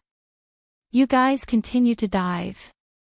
I will come later, Tang Zheng said lightly. Seeing that he was so casual, everyone looked at him nervously. Tang Zheng had already stood up from his seat. Be careful. Lu Qingmei affectionately pinched him and reminded him. Tang Zheng smiled and nodded. He got out of the submarine and was met with a bloody mouth. 2 rows of white teeth attacked him and bit down on his head. Bang! He casually threw out a punch and his fist directly hit the teeth. With a crack, the teeth broke. The great white shark was in pain. It suddenly turned around and swept its tail at Tang Zheng. It was like an iron fan sweeping over, causing a large wave. Bang! With another simple punch, the great white shark's tail turned into a bloody mess. Tang Zheng leaped. Although he was in the deep sea, to him, it was as if he was on land. Bang bang bang. Punch after punch, every punch landed on the great white shark's body. Traces of blood seeped out. Ha! Tang Zheng exclaimed. He was very clear about the power of his fist. It was enough to break through stone, but when he hit the great white shark's body, it did not completely break through the defense of its fish scales. This was not normal. Since when did the great white shark have such a strong defense? The great white shark's eyes stared straight at Tang Zheng. It was filled with anger and bloodthirsty killing intent. Its eyes contained too many things. It was like the eyes of a living person. It was poles apart from ordinary animals. Tang Zheng could not help but frown. This great white shark was strange and definitely not ordinary. The great white shark was not afraid. Instead, it smelled its own blood and went completely berserk. With a swing of its tail, it crazily bit at Tang Zheng. Shwa! The War Soul sword appeared in Tang Zheng's hand. With a slash of the sword, the seawater automatically split into 2. The sword light ruthlessly slashed at the great white shark's head. With a poochie sound, the sword light passed through its body. A large amount of blood surged out. The great white shark was split into 2 halves. In front of the War Soul sword, all of the great white shark's defenses collapsed. The great white shark's corpse quickly sank to the bottom of the sea. Tang Zheng took a deep look and chased after the submarine. His eyes became darker and darker. He could not even see his fingers. He crossed his fingers and snapped his fingers. A ball of true fire emerged from his fingertips. This ball of true fire was not afraid of the seawater. It continued to burn, illuminating the path ahead. A moment later, he finally saw the submarine in the distance. However, he was quickly attracted by a huge silhouette beside it. It was as if a small mountain range was lying at the bottom of the sea. Most of it was covered by sand. This was the battleship. Hey, I finally saw you. I'm very curious about what's inside. Tang Zheng muttered to himself and swooped down. There was no one in the submarine. The others must have entered the battleship. On the surface of the battleship, there were many messy footprints. He lowered his center of gravity and stood on the ship. He took a step forward and chased after it. As expected, there were a few cannons on both sides of the deck. It was just that they had long been corroded by the seawater and were covered in rust. He walked straight into the cabin. The cabin was even darker and gloomier. If an ordinary person were to come here, they would probably walk away. He looked left and right, but did not see anyone else. The structure of the battleship was extremely large and complicated. He did not know where they had gone. Tang Zheng simply walked and observed his surroundings. He did not know much about battleships, so he could not tell what era it was from. However, there was no doubt that in ancient times, such a battleship was definitely the king of the sea. What kind of strong enemy could make such a battleship sink into the sea? He could not help but think of the treasures that Wang Guanchuan had mentioned. How could there be so many treasures on a battleship? All of these mysteries were like a large net covering him, causing him to be puzzled. Suddenly, a place on the wall of the cabin attracted his attention. He immediately went over to take a closer look. There were actually a few scratches, as if they were made by sharp claws. The shipyard was made of steel, so to be able to leave scratches on it showed how powerful the claws were. Tang Zheng was shocked and thought that it was strange. These scratches must have been left after the battleship fell silent. Otherwise, how could a battleship tolerate such scratches? However, in the depths of the vast sea, what could leave such scratches on a battleship? This was completely abnormal. Tang Jing scratched his head, puzzled.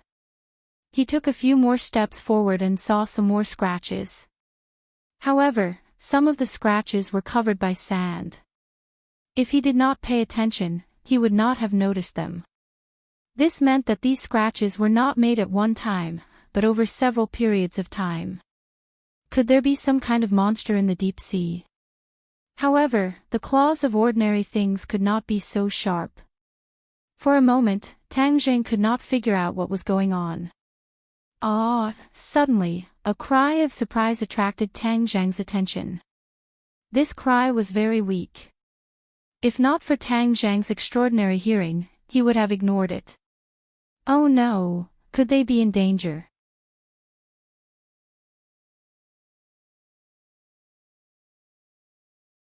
Chapter 1005. Tang Jing passed through layers of cabins and came to the bottom of the battleship. Suddenly, a black shadow rushed towards him. Tang Zhang's heart trembled. He stretched out his hand and grabbed the other party. Ah! A scream sounded. Tang Zhang's head loosened. It turned out that the black shadow was a person. He finally saw clearly that it was one of his own people. However, he was wearing a diving mask so he couldn't see his face clearly. The other party was clearly terrified. They bared their fangs and brandished their claws. They kept waving their arms and screaming. Don't panic. What happened? Tang Jing shouted. It was like the morning bell and evening drum exploding in his ears. The other party was stunned and finally regained his composure. When he saw Tang Zhang's appearance clearly, he couldn't hide the surprise in his eyes. He cheered. Young Master Tang, it's you. Quickly go and save people. We are in danger. Where? Just ahead. There are monsters. The voice came from the diving mask. It sounded a little dull. It made people's hearts fall to the bottom. You go back to the submarine first. Tang Jing warned, and with a soot sound, like a fish, he drew a white wave in the sea and disappeared in front of them. When he stepped through a cabin door, he finally saw everything in the cabin clearly. There were lights on. Although it was a little blurry, he could still see clearly. This cabin was very large. In the middle, there were 10 or so big boxes. Next to the boxes, there were piles of white bones. They were human skeletons. A few people were hiding in the corner. Some people were lying on the ground. It was unknown whether they were dead or alive. Only one person was standing in front of the wooden box, looking around vigilantly. In the darkness, there seemed to be a great danger lurking. Sister May. Tang Jing recognized that person at a glance. It was Lu Qingmei. He was relieved. As long as she was fine, he hurriedly went to greet her. Whoosh! Suddenly, a black shadow jumped out from the darkness behind him. Its sharp claws directly scratched his back. Tang Jing, be careful. Lu Qingmei shouted in fright. Tang Zhang's head trembled. He didn't even turn his head as he coldly snorted. I want to see what kind of monster actually dares to sneak attack me. Without even turning his head, he swung his sword backward. With a whoosh, sword light filled the space behind him, and with a ping, it slashed down on the opponent's claws, creating circles of ripples that spread out in all directions. Those who were close to him fell to the ground one after another, crying out in alarm. The monster scurried away and hid in the darkness again. Lu Qingmei rushed over and asked with concern, "How are you?" Tang Jing shook his head. He looked at her and asked, "What about you? Are you hurt?" Lu Qingmei smiled and said, "I'm not hurt. It's just that the gift you gave me is ruined." She spread out her hands and there were a few pieces of broken jade lying on her palms. These were the jade pieces that Tang Jing had given to a few of his family members for self-protection. She didn't expect that they would come in handy this time and save her life. "It's okay. I'll give you a new gift when we get back. It's a deal." Lu Qingmei beamed with joy. "How are the others?" "They're not hurt.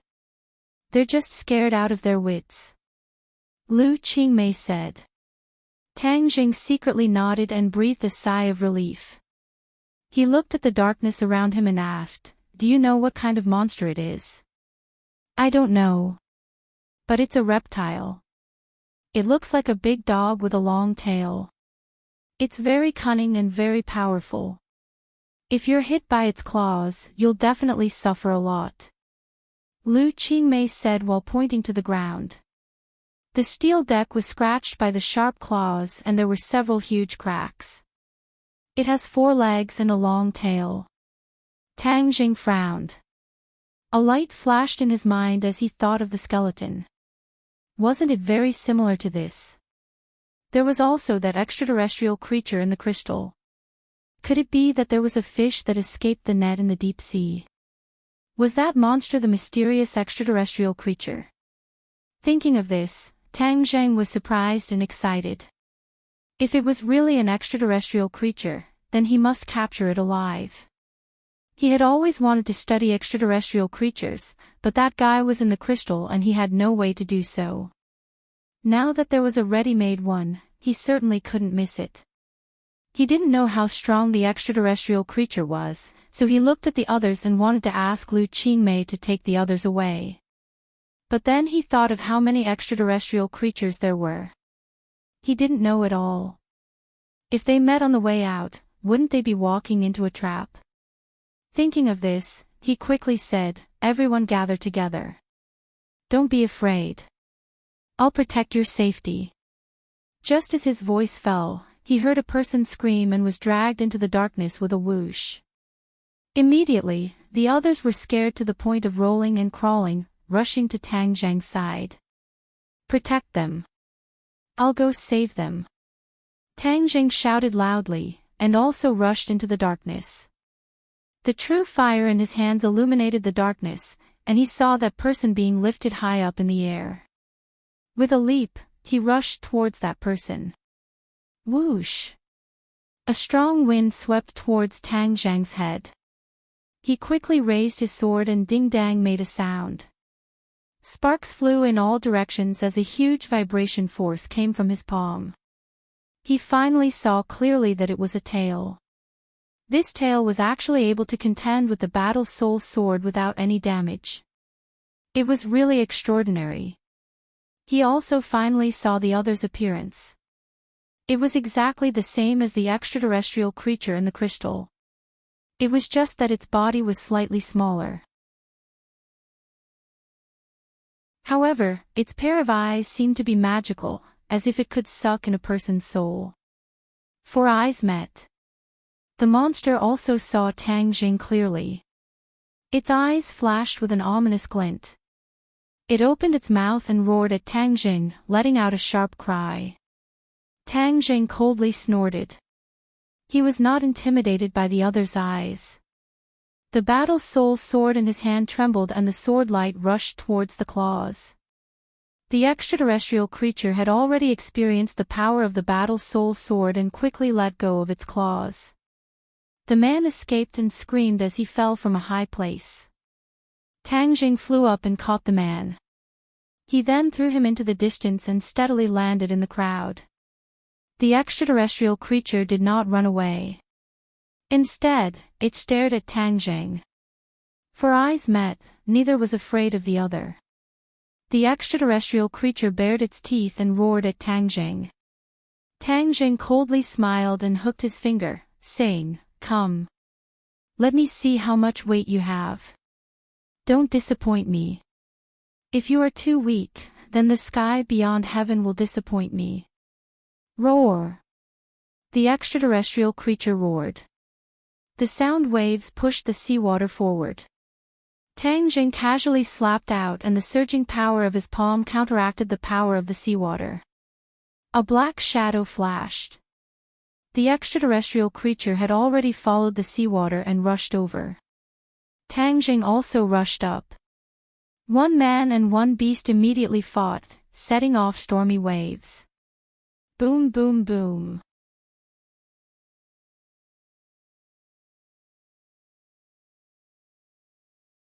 Chapter 1006. Looking at the jewels scattered all over the ground, everyone's eyes lit up, but no one dared to come forward to snatch the jewels. Wang Guanchuan worriedly looked at the fierce battle and asked, "This monster is too fierce, is Tang Jing its opponent?"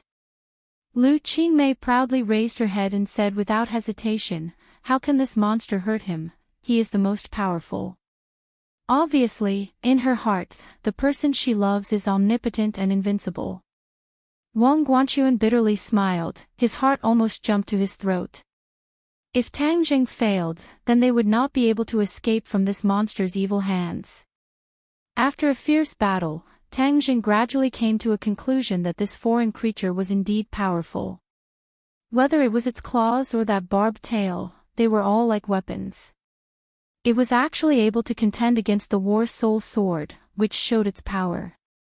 This guy is probably a cub much smaller than the one in the crystal stone, so its strength is naturally greatly reduced.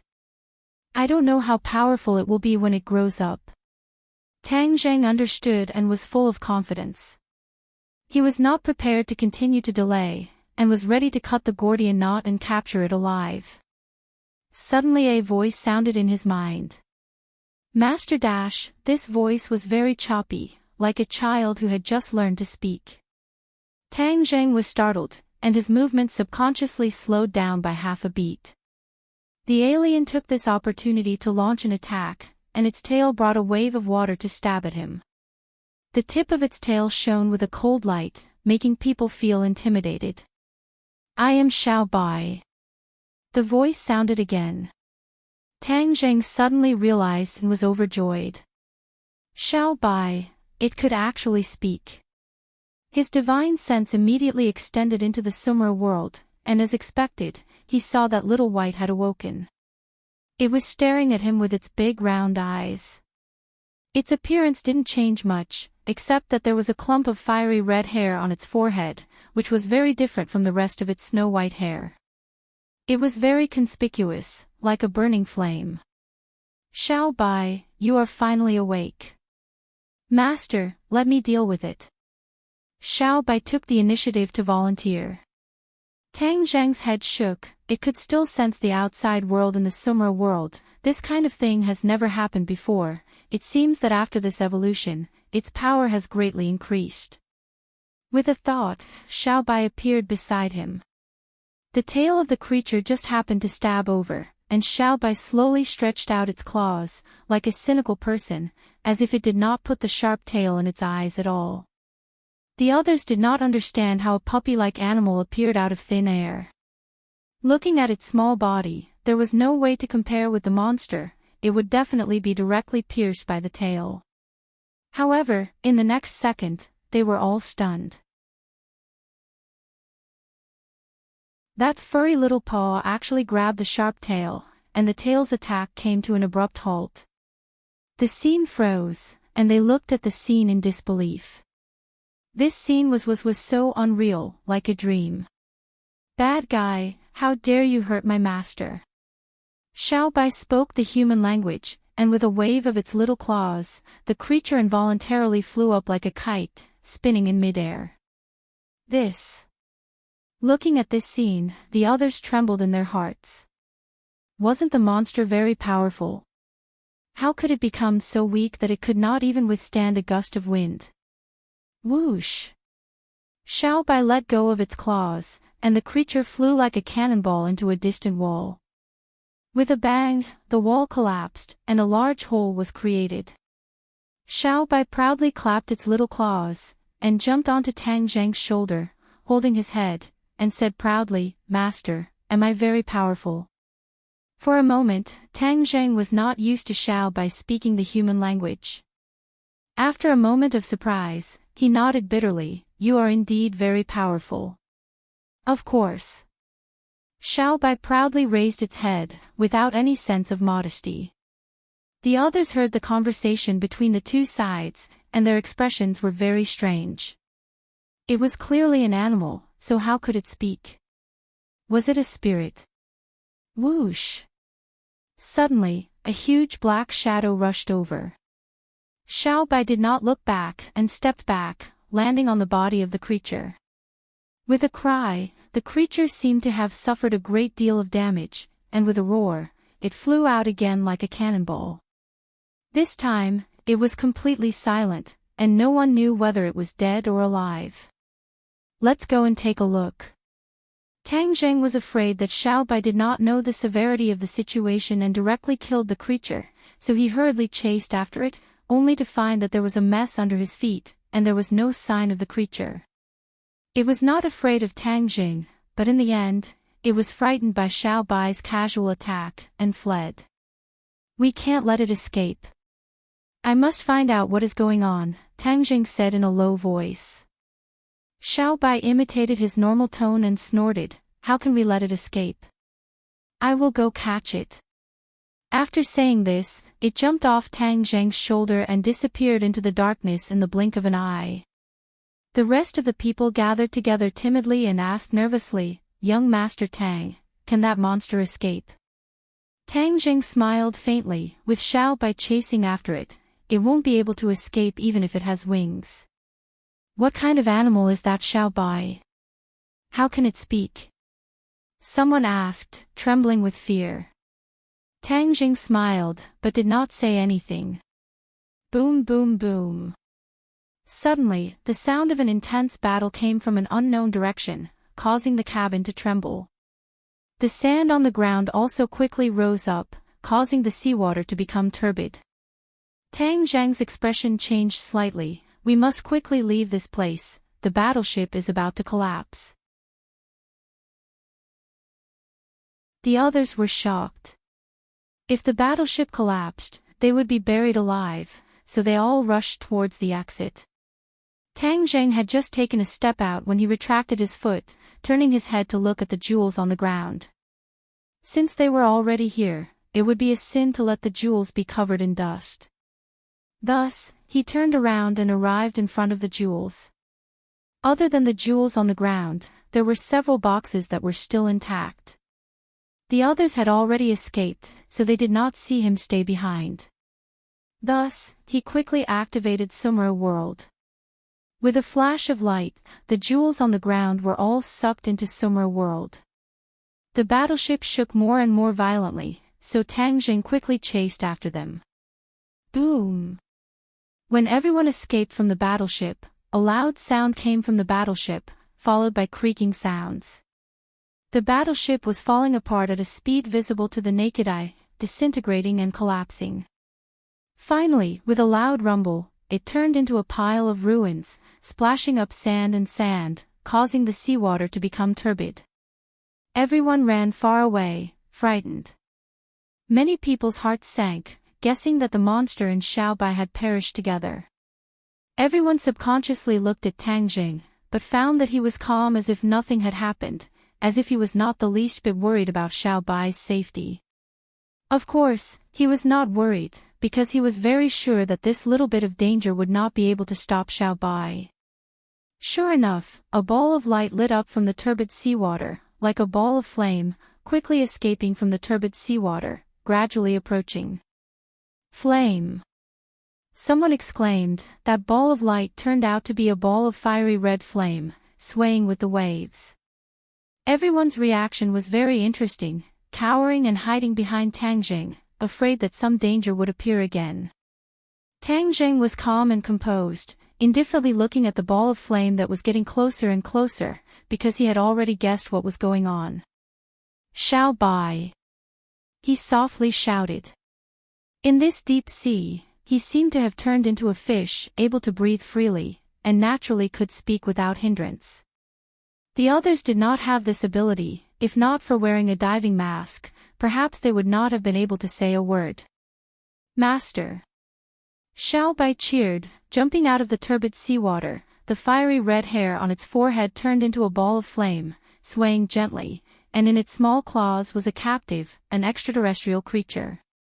It seemed to have completely lost the ability to resist, like a dead dog, being dragged by Xiao Bai, dragging a long trace on the ground. Its pair of eyes dimmed a lot, but as if there was still magic, it was easy to be trapped in them. This bad guy still wanted to escape, but in the end, I still managed to drag him out. It's just that he kept on resisting, and in the end, I taught him a lesson. Now, he's obedient.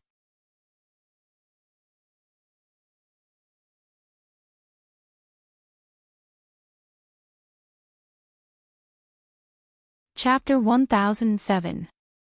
Xiao Bai was domineering and mighty, making the extraterrestrial obedient.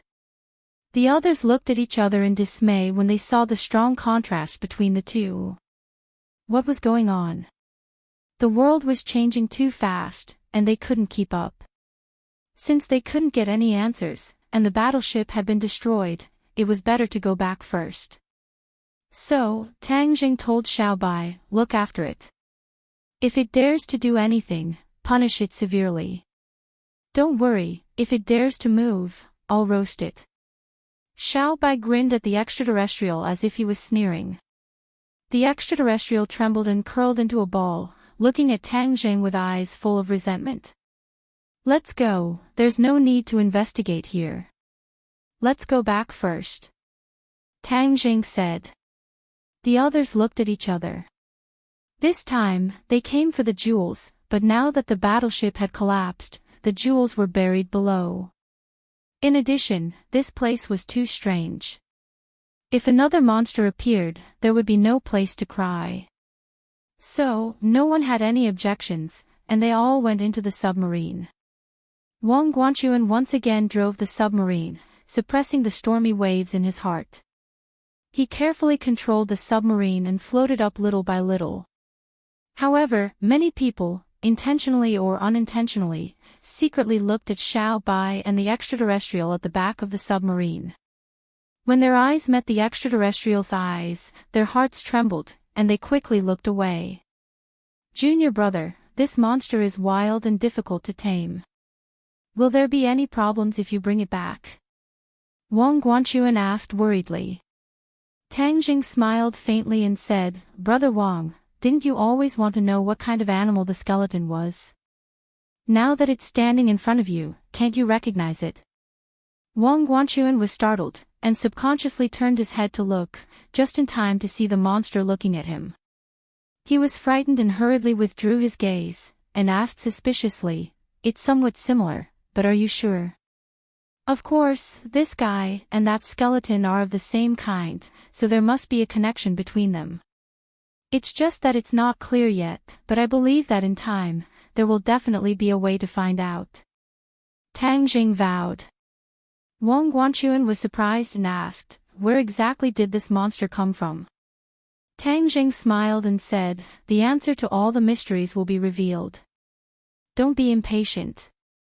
Seeing that he couldn't get any answers, Wang Guanchuan temporarily dismissed the idea of getting to the bottom of things and focused on driving the submarine. Moments later, the submarine finally surfaced from the water. Du Qifeng, Xiao Xiaoling, and the others hurriedly greeted them. When they saw that this group of people was slightly embarrassed and empty-handed, they asked, "What happened below?" "We have detected intense activity and loud noises coming from the bottom of the sea. It's a long story. Let's go up first." Wang Guanchuan sighed faintly, and the others boarded the yacht one after another. When it was Tang Zhang's turn, Du Qifeng and others suddenly found that there were two more animals around him, one small and one big. Xiao Bai was loved by everyone, and the other was born very fierce. Many people screamed and subconsciously retreated. Even Du Qifeng took a step back to stabilize his body. He asked in shock, "This is?" Tang Zhang smiled and comforted him, "Mr. Du, don't panic. This is the phantom you met at the bottom of the sea before, and now we have caught it alive." Everyone's eyes fell on the extraterrestrial creature. Roar! Aware of everyone's gaze, it immediately let out an angry roar, scaring the others to scream and retreat again and again. Even Xiao Xiaoling subconsciously stood in front of Du Qifeng to protect him. "I told you not to roar, you didn't listen." Xiao Bai patted the top of the extraterrestrial creature's head with a claw. It shrank its neck and looked at Xiao Bai in fear. It made a whining sound, as if it was protesting. Xiao Bai snorted coldly and patted it twice. It completely lowered its head and no longer had any temper. Du Qifeng and others stared at this scene blankly. They couldn't figure out the situation at all. Wasn't this monster supposed to be very powerful? How could it be bullied by such a little thing, and it didn't even fight back when scolded? Du Qifeng asked with trepidation, "Young Master Tang, what kind of monster is this?" Tang Jing smiled and didn't answer. He just said, "Don't be afraid. It won't hurt anyone now." Everyone was skeptical, but when they saw the monster's obedient appearance, their hanging hearts slowly returned to their chests. Suddenly, their eyes focused on Xiao Bai. They were shocked and their faces became even paler. Because just now they heard it speak human language, and it could beat and scold the monster at will. Wasn't this more powerful? It's a monster. Some people screamed as if they woke up from a dream and hurriedly retreated. Walala! The crowd retreated like a receding tide, looking at Little White in fear and unease. Xiao Bai glanced at the crowd contemptuously, curled his lips and said, "You're really ignorant. You're so easily scared." After that, he walked a few steps forward. Many people were scared and hid in the corner, tears almost coming out of their eyes. Only a few people who went into the sea together were calm. There was a bitter smile on their faces. They were scared and numb. "Xiao Bai, don't mess around." Tang Jing hurriedly stopped him. Otherwise, if this little guy spat out a mouthful of fire, it would scare them even more. Xiao Bai pouted and said discontentedly, "They're too stupid and timid." After that, with a kick of his hind legs, he rode on the back of the extraterrestrial creature. It wanted to break free from Xiao Bai, but its whole body stiffened and it stopped moving. Obviously, it was scared of Xiao Bai. Little White patted its head and said, "Let's go. Let's walk around this ship and see if there's anything fun." The extraterrestrial creature's eyes were full of grievances and unwillingness, but there was nothing it could do. It could only obediently walk with its four limbs. Xiao Bai rode on its back majestically. He glanced at the crowd like a king patrolling his territory, leisurely. Some people saw the monster walking towards them and were scared out of their wits. They collapsed on the ground like a pile of mud, unable to move. But the monster didn't even look at them. It looked straight ahead and walked past them into the cabin. Instantly, the people in the cabin were thrown off their feet, and it was a complete mess. Sharp cries of alarm sounded out, and one by one, they rushed out as if they were fleeing, screaming incessantly. Tang Jing didn't know whether to laugh or cry. Xiao Bai's style of doing things was unique and incredible. He could only wipe its ass and keep comforting it, "Don't panic, don't be afraid. They won't hurt you. You can treat them as ordinary animals." Everyone was trembling with fear.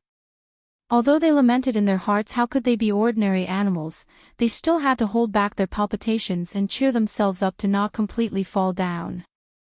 After such a farce, most people returned to the cabin to rest with lingering fear. Tang Jing, Lu Qingmei, Du Qifeng, Wang Guanchuan and Xiao Xiaoling stayed, facing the sea breeze. Du Qifeng took the lead to break the silence and asked what happened at the bottom of the sea. Wang Guanchuan recounted the experience at the bottom of the sea in detail. Wang Guanchuan and Xiao Xiaoling listened with surging emotions. Especially when the monster appeared, their hearts couldn't help but lift.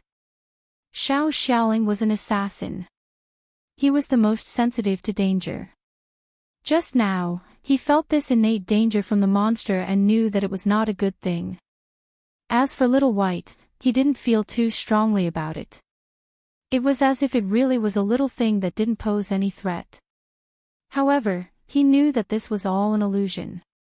Xiao Bai was the most powerful.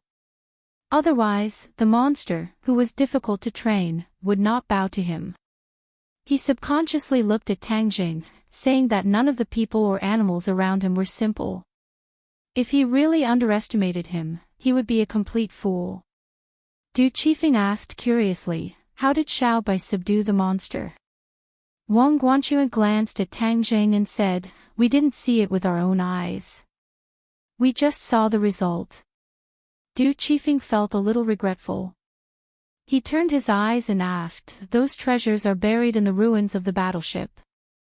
Is there any way to dig them out? Unless we use large machinery, it's impossible. But it's in the deep sea. There's no such machinery at all, so... Wang Guanchuan didn't continue, but the meaning was very obvious. Those treasures would be buried in the sea forever. Du Qifeng sighed. He was very disappointed. He was a businessman. Exploring the sea floor was to find treasures. Now that the cooked duck flew away, how could he not be disappointed? Tang Zhang's face didn't change. Those treasures were ownerless. Those who could get them would get them. Taking them away himself was not without morality. Moreover, if he hadn't followed them this time, he was afraid that everyone who had just gone to the sea would have been doomed. It could be regarded as saving their lives. Young Master Tang, what are the origins of that monster and your pet? Why are they so extraordinary? Du Qifeng put down the matter of the treasures. He was filled with endless interest towards those two fellows. Tang Jing chuckled and said, Director Du is very knowledgeable. You should have heard of monster beasts before, right? Du Qifeng was suddenly startled. He was not unfamiliar with this term. He had heard rumors about monster beasts from many sources and knew how powerful they were. Seeing Tang Jing directly state the identities of those two fellows, all of his curiosity disappeared. Monster beasts were not something he could provoke. He also couldn't have any ideas about them. Otherwise, it would be too late for regrets if he ended up dead. He smiled bitterly at Tang Jing and said, I see. I understand. What does young Master Tang plan to do next? Let's go back. Tang Jing said. Okay, no problem. I will arrange it now. When we go back, I would like to invite young Master Tang to do me the honor. It was fate that brought us together. This time, I am indebted to young Master Tang for saving so many of my employees. I should thank young Master Tang for giving me this opportunity. Du Qifeng said sincerely. Tang Jing hesitated for a moment, but still agreed. He had gained a lot this time. It was also thanks to Du Qifeng. He obviously had something to ask of him. Since that was the case, there was no harm in listening to his request. Night fell. The yacht sailed across the sea. The dark clouds in the sky were getting darker and closer. It was as if a storm was coming. Suddenly, a black shadow flew over from the horizon and landed on the deck without a sound.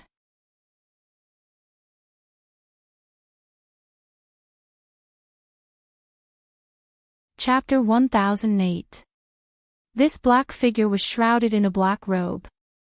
He held a folding fan in his hand and looked like a feather fan. However, there was an evil aura around him that blended in with the darkness. He didn't seem to make any movements.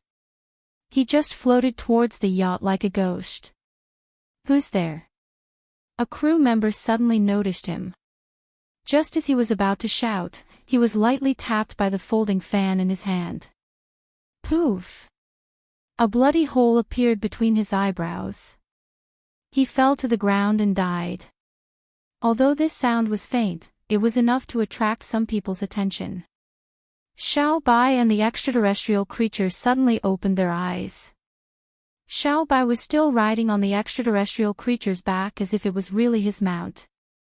Two pairs of black eyes flashed as they looked into the darkness. Tang Jing also suddenly opened his eyes and sat up from the bed.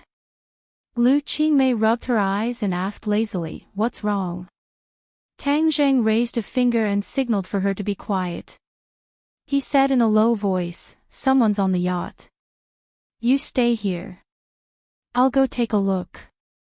Lu Qingmei's whole body shook. Her sleepiness was completely gone. She asked, "Really?" Seeing Tang Jing nod, she quickly put on her clothes and covered her exquisite figure. She watched as Tang Jing walked out of the cabin. As soon as Tang Jing looked up, he saw a person walking towards him from the end of the corridor. At his feet was a corpse. Xiao Bai rode on the extraterrestrial creature and stood in between them. He glared at the man in black. The man in black's eyes fell on the extraterrestrial creature. His eyes lit up and he praised, "Red Lunar Beast, I've finally found you. I didn't think that the Red Lunar Beast would still exist in this world. Ha ha ha. Red Lunar Beast." Tang Zhang's heart skipped a beat. This person actually knew the origin of the extraterrestrial creature. Could it be that he was also from the outer sky?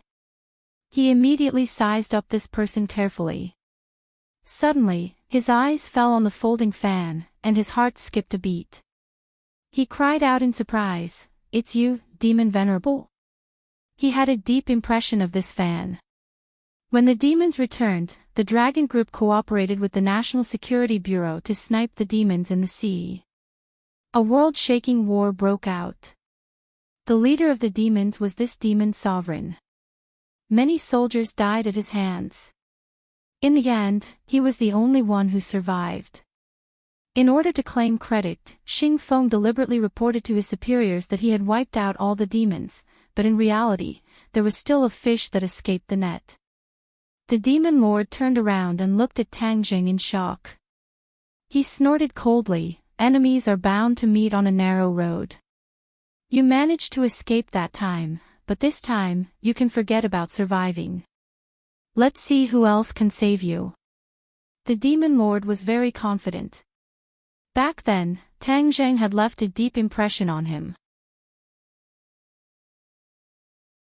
This was because Tang Jing was able to break through his illusionary god-demon realm, which shocked him. Tang Zhang's lips curled up into a mocking smile. He was no longer the same person as before. Now, he was a rank 4 Yuanying realm cultivator. His strength had improved tremendously. Moreover, he had Xiao Bai to help him. He did not believe that he could not defeat a demon lord. However, the demon lord definitely did not come here in the middle of the night to relax. He must have done it on purpose. What was his purpose? That was the key. Furthermore, he recognized the Red Lunar Beast. This was like a cloud that had cleared up. Tang Zhang was very interested. He wanted to get some information from him. "You are so confident that you can kill me. But who was the one who ran away in a panic? And who was the one who did not show up for such a long time? I don't know where you went to lick your wounds. Now, you finally have the guts to show up.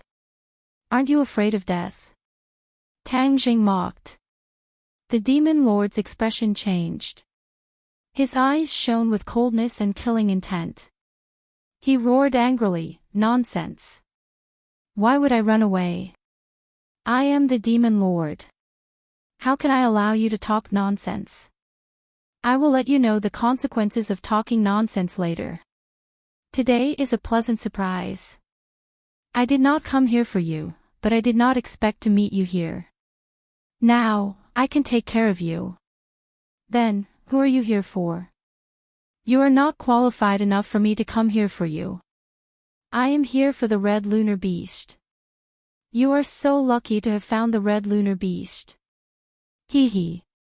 The demon lord's eyes shone as he spoke.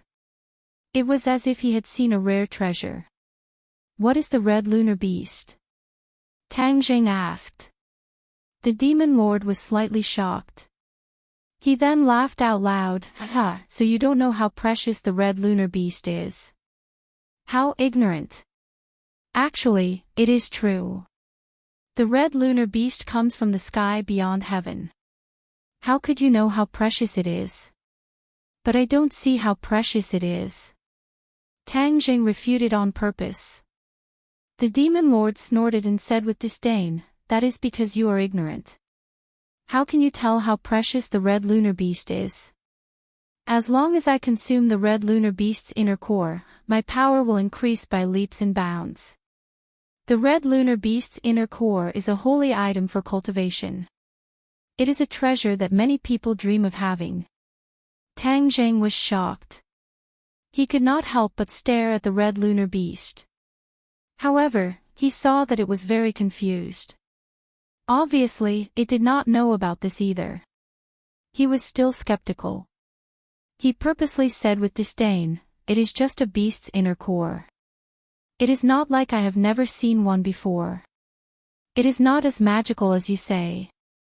Humph, your way of lying is too low. Who said that I am lying? The demon lord was furious. He stared at Tang Jing fiercely and said, everyone in the sky beyond heaven knows how precious the red lunar beast is. The red lunar beast is born by absorbing the essence of moonlight. From the moment it is born, it is extremely talented. It can cultivate faster with half the effort. Every time it absorbs the essence of moonlight to cultivate, the moon will turn red like blood. This is the origin of the red lunar beast's name. Tang Jing was shocked. He looked at the red lunar beast in disbelief. It can absorb the essence of moonlight to cultivate. That is too powerful. Normal people could only absorb the spiritual qi in the air to cultivate. They did not even dare to think about absorbing the essence of the sun and moon. There was no way they could absorb the essence of the sun and moon. However, Tang Jing knew that the essence of the sun and moon was one of the most precious sources of cultivation. He did not expect the red lunar beast to be so talented. No wonder the demon lord was here for the red lunar beast. Coincidentally, I saw a picture of the red lunar beast's skeleton on the internet. I asked around and finally found this place. I never thought that I would actually see it. Haha, the heavens are helping me. Just wait until I consume the red lunar beast's inner core. Humph, no one in this world will be able to defeat me. The demon lord's eyes shone with madness. Tang Jing rolled his eyes speechlessly. This demon lord was so trendy. He even knew how to surf the internet. Without a doubt, this picture of the red lunar beast skeleton was accidentally posted on the internet by one of the exploration team members. Who would have thought that the demon lord would find out about it? That's why he followed me all the way here. Of course, the demon lord came here hoping that he could get lucky. He did not expect to see the real body of the red lunar beast. How could he not be happy? Tang Jing thought through the details and rejoiced that he was one step ahead of the rest and was the first to act. Otherwise, the scarlet lunar beast would not be able to escape from the demon lord. If the scarlet lunar beast was really as powerful as he said, then the demon lord's power would increase by leaps and bounds, and it would be difficult to suppress him. Oh, red lunar beast, once I consume your inner core, not only will I be able to absorb the powerful energy in the inner core, but more importantly, I will also possess your talent. When that time comes, hee hee. The demon lord raised his head and looked at the night sky. In the boundless night sky, the bright moon was very eye-catching. When that time comes, I will be able to absorb the essence of the moonlight directly. My power will improve tremendously, and I will become the king of this world. Even in the outer heaven, I will be able to occupy a spot. No one will be able to threaten me anymore. Hearing this, Tang Zheng's heartstrings trembled as he realized that the situation was far more complicated than he had imagined.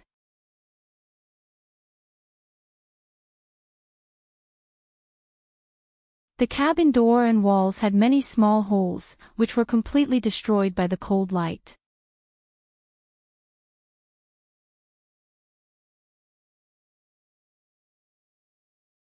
Chapter 1009.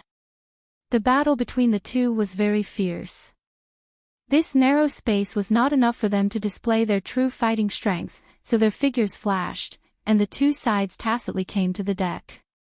The sword chi and the cold light from the folding fan fell into the water, splashing a column of water into the sky. The demon lord's eyes were awe-inspiring as he asked, "Your cultivation has increased so much. How did you do it?" Compared to the beginning, Tang Zheng's strength had indeed increased a lot. The demon lord couldn't help but be surprised, but he still underestimated Tang Zheng's strength. Tang Zheng sneered and didn't answer, but the war soul in his hand danced more and more airtight. The sword light intertwined together and attacked the demon lord from all directions. The demon lord retreated slightly and shouted, "Demon eye soul destruction." As soon as his voice fell, the demon lord's eyes turned as black as ink, deeper than the night sky, as if a person's soul would be sucked in at a glance. A trembling feeling arose from the depths of his soul, causing Tang Zheng to jump in fright. He hurriedly circulated his energy to defend against this strange attack. He had seen the power of this technique before, and the scene of flesh and blood flying everywhere after the explosion was still vivid in his mind. Suddenly, a crew member rushed out of the deck and happened to meet the demon lord's eyes. His soul trembled and exploded with a bang, turning into a rain of blood. The others were almost scared silly by this scene. They were dumbfounded and stared blankly at the rain of blood in the sky. Tang Zheng hurriedly shouted, go back, don't come out, don't look into his eyes." The others woke up from a dream and quickly retreated into the cabin like a receding tide. They shivered and their faces were pale, and they didn't dare to come out again. Xiao Xiaoling also felt cold all over. Only now did he understand how vulnerable his so-called strength was in front of these super experts. Suddenly, his resentment towards Tang Zheng dissipated a lot. He was looking forward to the result of the battle between the two, and who was more skilled. Lu Qingmei also came out of the house and came to the crowd. She comforted them softly, "Don't worry, Tang Zheng is here. The bad guys can't hurt us." The others looked at her deeply, and the fear and haze in their hearts dispersed a little. While the two of them were engaged in a fierce battle, Xiao Bai and the red lunar beast were like spectators. They leisurely strolled to the deck to watch the battle. Xiao Bai muttered to himself, "Master's strength has really increased by a lot, this demon lord is not to be underestimated, this kind of battle is more interesting." As it spoke, it patted the red lunar's head and asked, "Red lunar, I didn't know that you had such an impressive background. Absorbing the essence of the moonlight is indeed a good thing."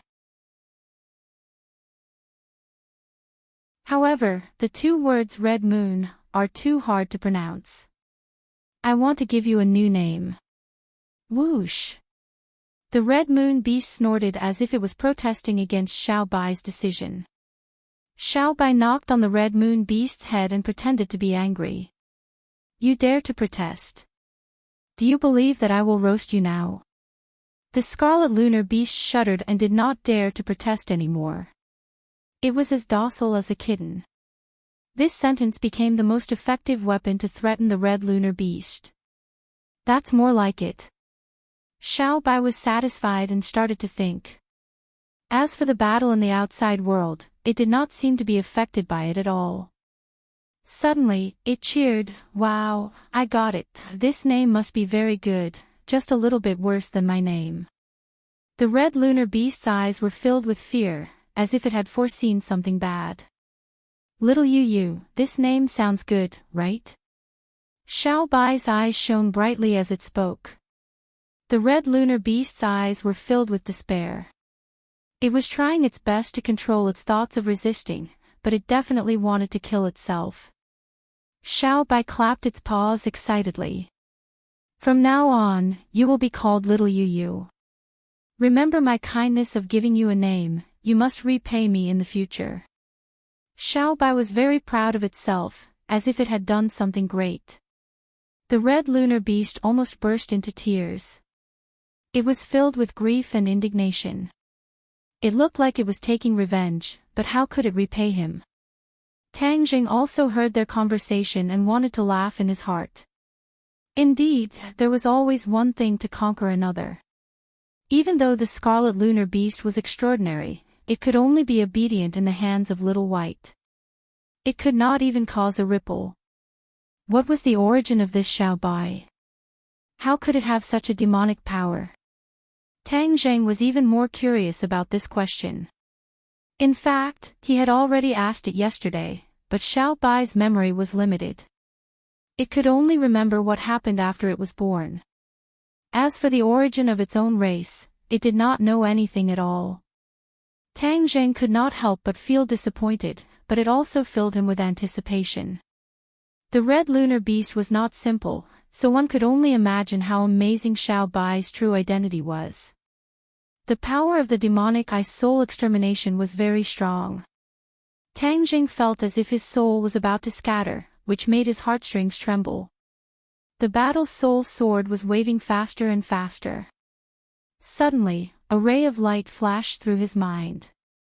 The Tai Chi Yin Yang sword art had magically appeared. This set of sword technique was usually impossible to remember, and would only appear in this kind of life and death situation, so Tang Zheng was not surprised at all, and was able to use this set of sword technique with ease. Swoosh! Swoosh! In an instant, the battle soul sword left his hand and flew towards the demon lord. The demon lord's expression changed. It seemed to have realized the power of this sword art. The folding fan in its hand opened up and expanded rapidly, completely blocking the battle soul sword. However, Puchi! With a tearing sound, the folding fan was split into two. The demon lord was stunned for a moment. When it saw the sword light coming towards it, it hurriedly dodged it. However, its eyes quickly locked onto Tang Zheng. It shifted its position and coincidentally looked into Tang Zheng's eyes. Boom! Tang Zheng felt as if his soul had been severely injured, as if it was being torn apart. A wave of pain and trembling that came from the depths of his soul arose spontaneously. He secretly cursed. This was the effect of the demon lord's demonic ice soul extinguisher. Once it locked onto him, he was afraid that his fate would not be much different from the others. However, he did not give up. He hurriedly channeled his energy. However, this attack came from the soul. For a moment, he was unable to break free. Suddenly, a voice sounded in his mind. He felt his entire body relax. He suddenly realized that this was his own voice. However, it was chanting the Ksitigarbha Sutra. Usually, in order to suppress the Shura, he would often need to chant the Ksitigarbha Sutra. He did not expect that this voice would suddenly appear in his mind. The ancients created a phrase, lingering for 3 days, lingering for 3 days. The voice chanting the Ksitigarbha Sutra was not as simple as lingering for 3 days.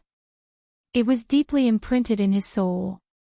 When his soul was attacked, the Ksitigarbha Sutra would be triggered. He suddenly realized that the members of the world of spirits and souls were originally spirits. As the Dizang of Goguryu's most powerful technique, the Ksitigarbha Sutra was, of course, the best technique for cultivating the soul. It seemed reasonable that it could resist the demon lord's demonic ice soul extinguisher attack. Tang Zheng was overjoyed. He originally thought that the Ksitigarbha Sutra could only be used to suppress the Shura. Now, it seemed that its effect was far greater than he thought. In fact, he was not wrong. The Ksitigarbha Sutra was a high-level technique for cultivating the soul.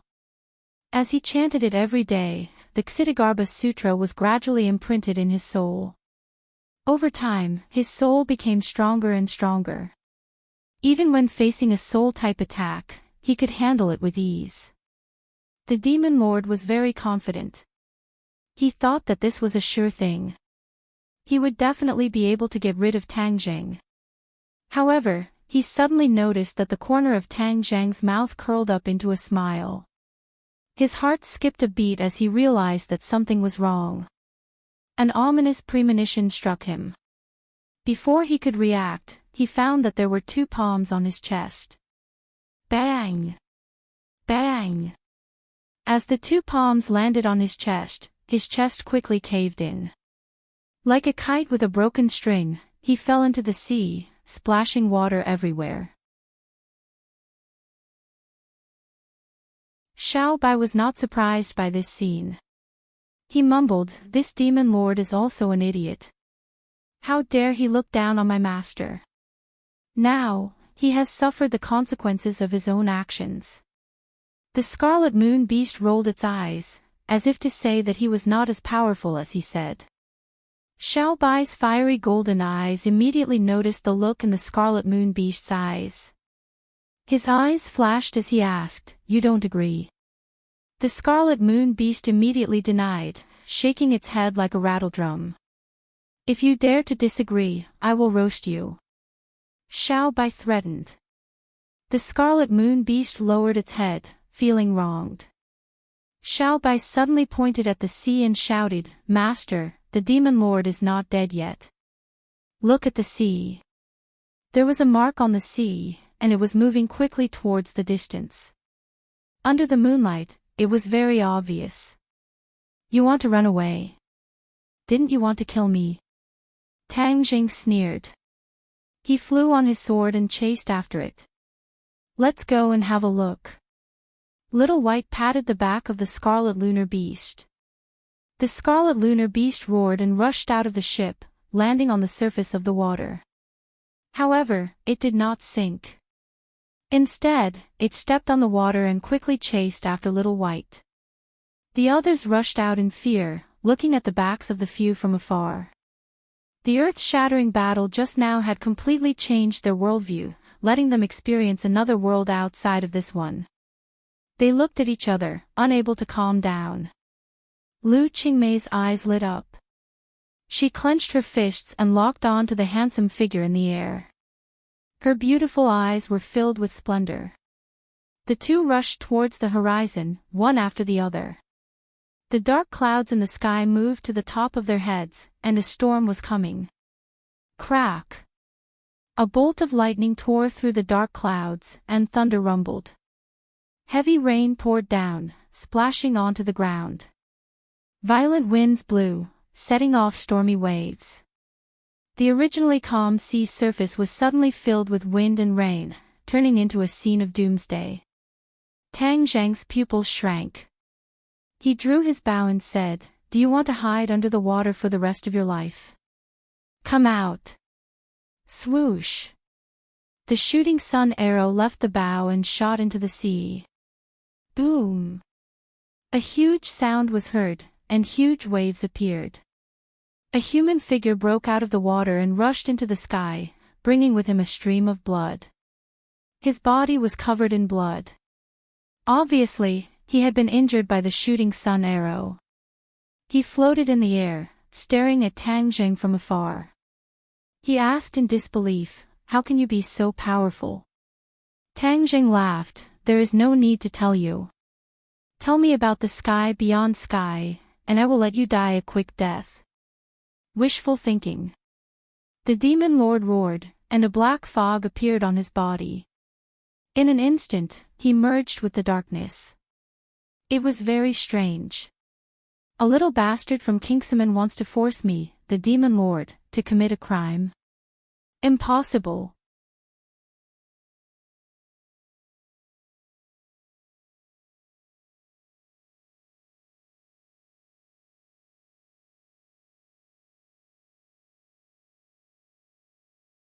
However, he already knew that something was wrong. This was because his body had reached a limit. If he continued to force himself, his blood would dry up and he would die even if Tang Jing did not attack him. His blood was like a flood that broke through a dam. It continued to flow out from the various wounds on his body, completely drenching his clothes and mixing with the rain and seawater outside. A hint of despair flashed through his heart, but he instantly reminded himself that he could not be so pessimistic. After all, the outcome had not been decided yet. Your soul attack is useless against me. Don't waste your energy. Tang Jing roared. What kind of spell have you cultivated? How can you defend against my soul attack? The demon lord was unwilling to give up. He asked in a hoarse voice. Soul attacks had always been one of his strengths. Many people who were on the same level as him had died at his hands because of his soul attacks. This was also what he was most proud of. However, he did not expect that this series of attacks would be useless against Tang Jing. The Ksitigarbha Sutra. Have you heard of it? Tang Jing asked with a smile. The Ksitigarbha Sutra. The demon lord was confused. It was obvious that he had never heard of this spell. Bring back my sun-shooting arrows. Tang Jing had already seen Bai on the surface of the sea. Hence, he could shoot arrows without fear. He did not have to worry about losing the sun-shooting arrows in the sea. Whiz! Bai carried the sun-shooting arrows and soared into the sky from the scarlet lunar beast. His 4 hooves were on fire as he stepped on the flames.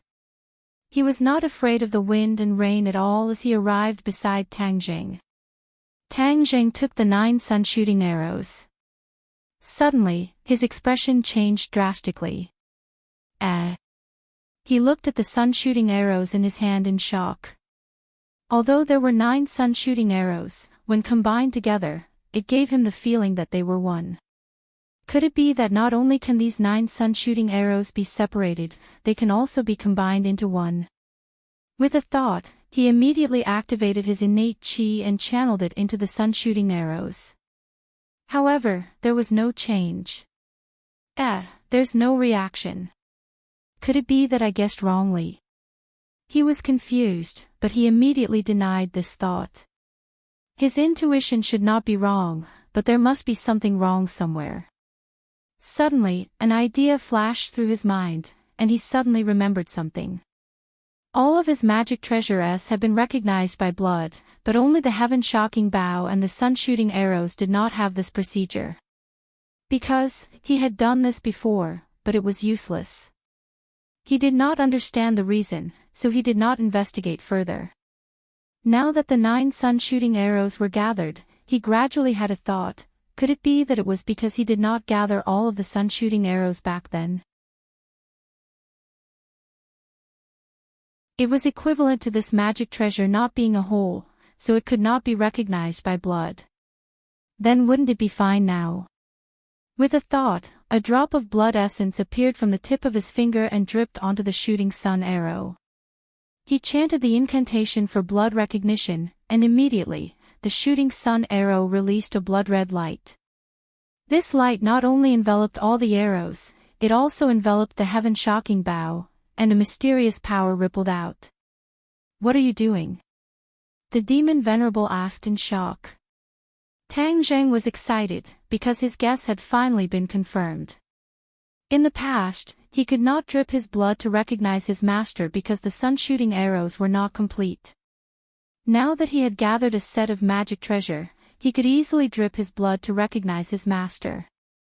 If not for the subtle feeling of having 9 sun-shooting arrows in his hands, he would not have thought of this.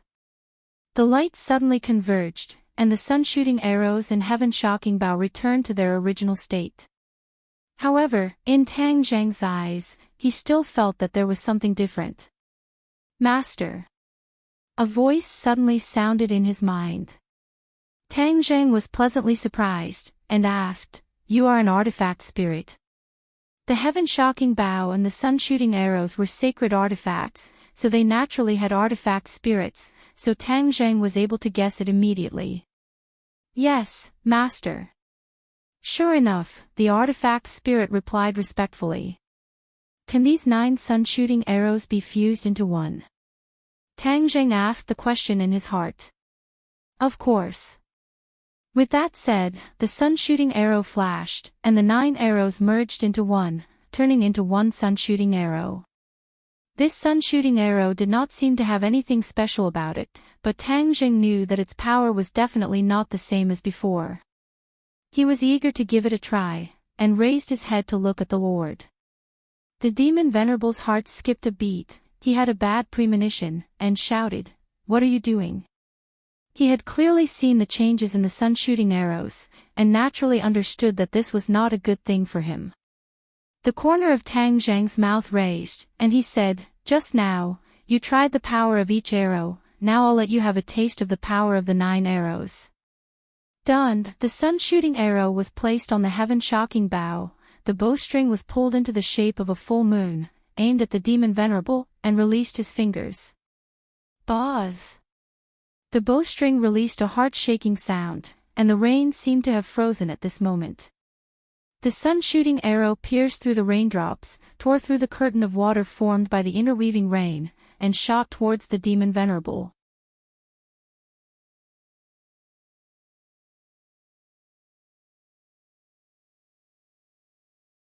Chapter 10-11. When the demon venerable saw the shooting sun arrow flying towards him, he staggered backwards and tried to fight back. The blood and the air interweaved to form a water screen. However, with a tearing sound, the shooting sun arrow mercilessly tore a hole in the water screen. The shooting sun arrow accurately pierced through the demon venerable's chest. Everything froze. The demon marshal's body suddenly stiffened and maintained a strange posture. His eyes were filled with disbelief as his life force quickly disappeared. Ah! A heart-wrenching scream came from the depths of his throat.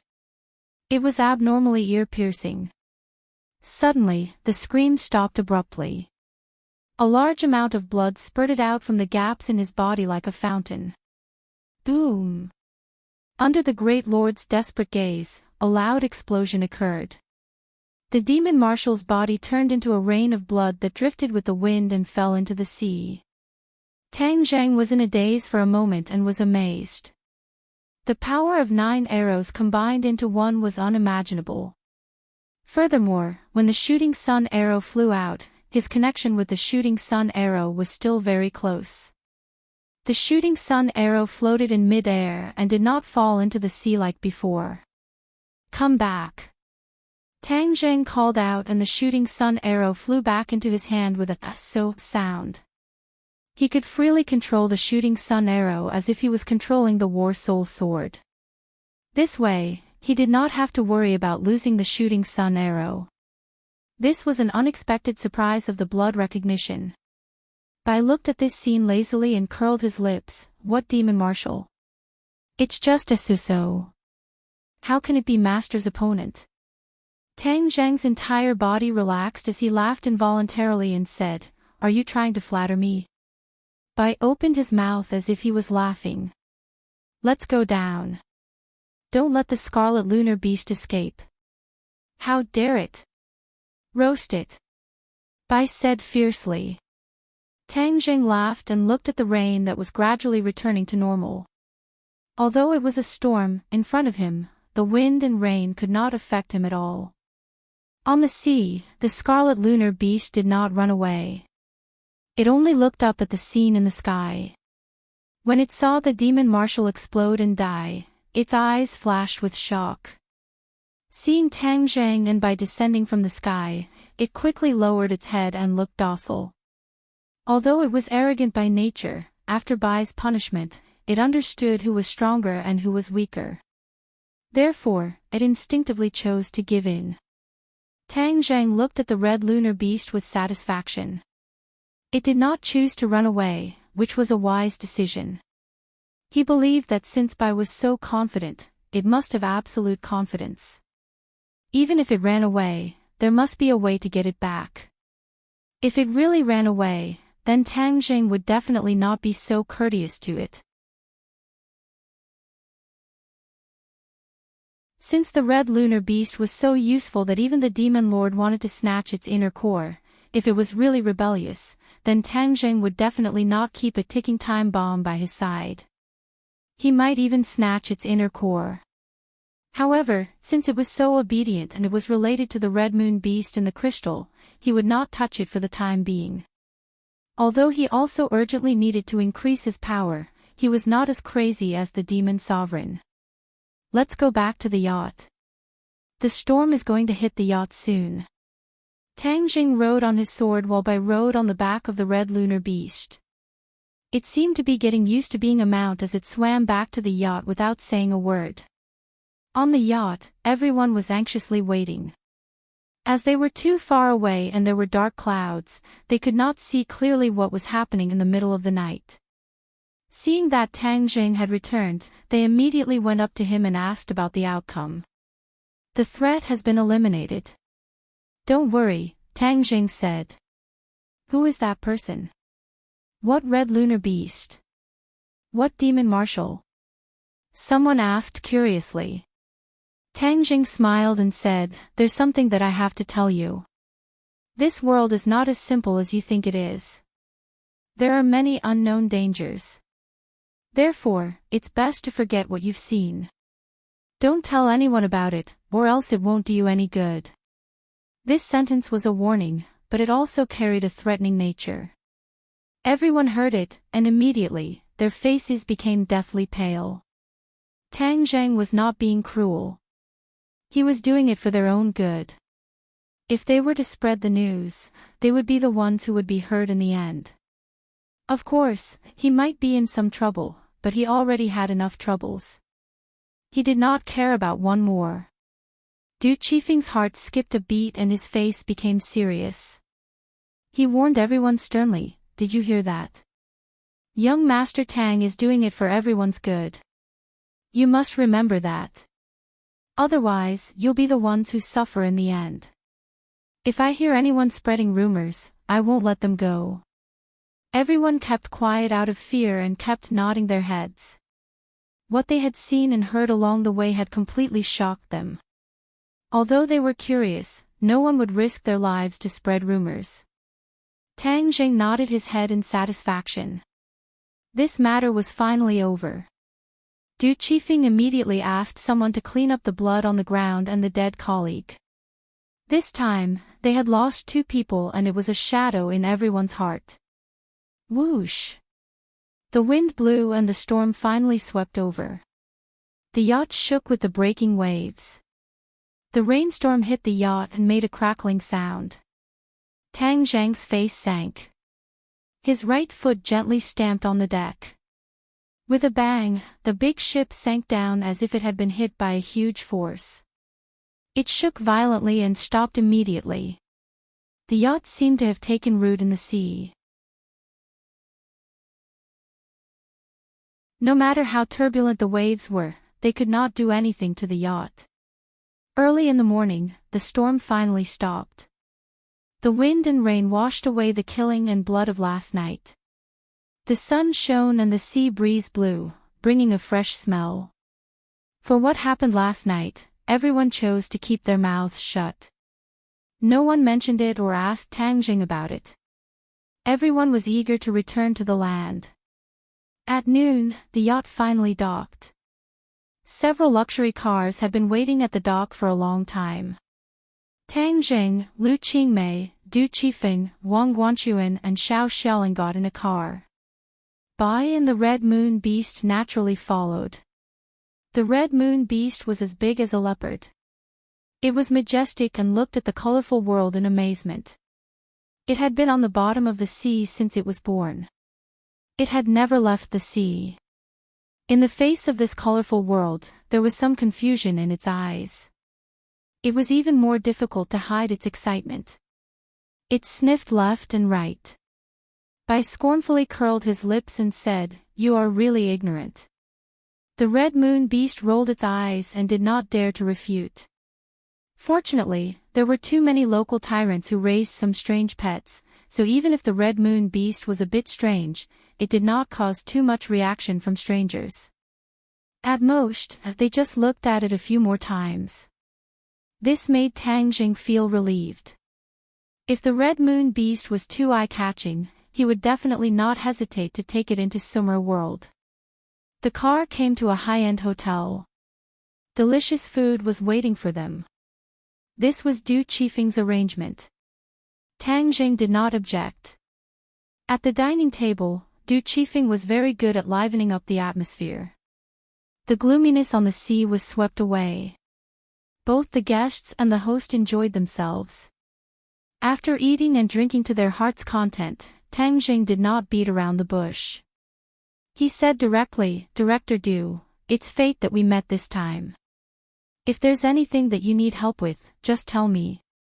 If there's anything that I can help with, I'll do my best." Since Du Qifeng was so attentive, he must have a request. Du Qifeng looked at Tang Jing gratefully. If Tang Jing did not take the initiative to mention it, he would not have dared to mention it after so many things had happened. At that moment, he was relieved. "Thank you for thinking so highly of me, young Master Tang. Then, I won't be long-winded.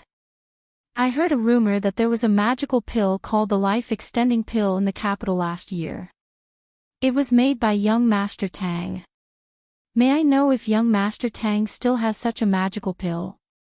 Life-extending pill. Tang Jing frowned. Ever since the world of spirits and souls rebounded, he had almost given up the idea of using the life-extending pill. He did not expect Du Qifeng to mention it. Seeing Tang Jing's reaction, Du Qifeng's heart sank. He said bitterly, "If it's inconvenient for young Master Tang, then forget it." Alas. Tang Jing took a deep look at Du Qifeng and asked, "What's the matter with you first?" A touch of joy flashed through Du Qifeng's eyes. He seemed to see a glimmer of hope again. He said, "My wife has a strange disease. The doctors don't have much time left. I was desperate, but I didn't expect that there would be a way to meet young Master Tang. So, I asked young Master Tang for the life-extending pill to save my wife's life." Lu Qingmei's heart softened. She said, "First, I didn't expect Director Du to be so affectionate. Although your wife is sick, she must be very happy. Alas, she suffered too much when she was with me. If I just watch her leave like this, I'm really not a man." Du Qifeng shook his head and sighed. As a woman, Lu Qingmei was very easily moved by this kind of thing. She held Tang Jing's hand and said, "If you have a way, please help Director Du, thank you, Sister Lu." Du Qifeng was very grateful. He knew very well how important Lu Qingmei was. With her words, Tang Jing would definitely not sit by and do nothing. Sure enough, Tang Jing nodded. "Director Du is a man who values affectionate and righteousness. I admire you very much. I will help you, but I don't have the life-extending pill." The life-extending pill could extend one's life. It was related to the ghost realm, so he didn't want to use it easily. There were many ways to save people.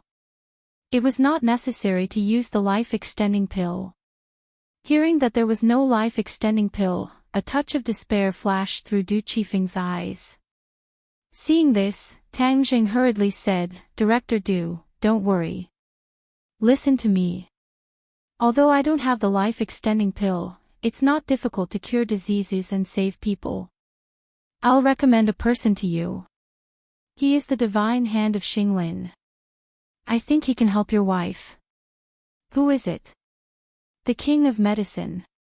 "The King of Medicine. Isn't his whereabouts uncertain? Where can I find him?" Hearing this name, Du Qifeng's eyes lit up. He had thought of looking for the King of Medicine, but this person was elusive. With his level, he couldn't find the King of Medicine. Tang Jing smiled faintly. Of course, he knew where the King of Medicine was. He was studying medicine in Tang Zhang's pharmaceutical company. This old man was obsessed with medicine. He was obsessed with the life-extending pill provided by Tang Jing.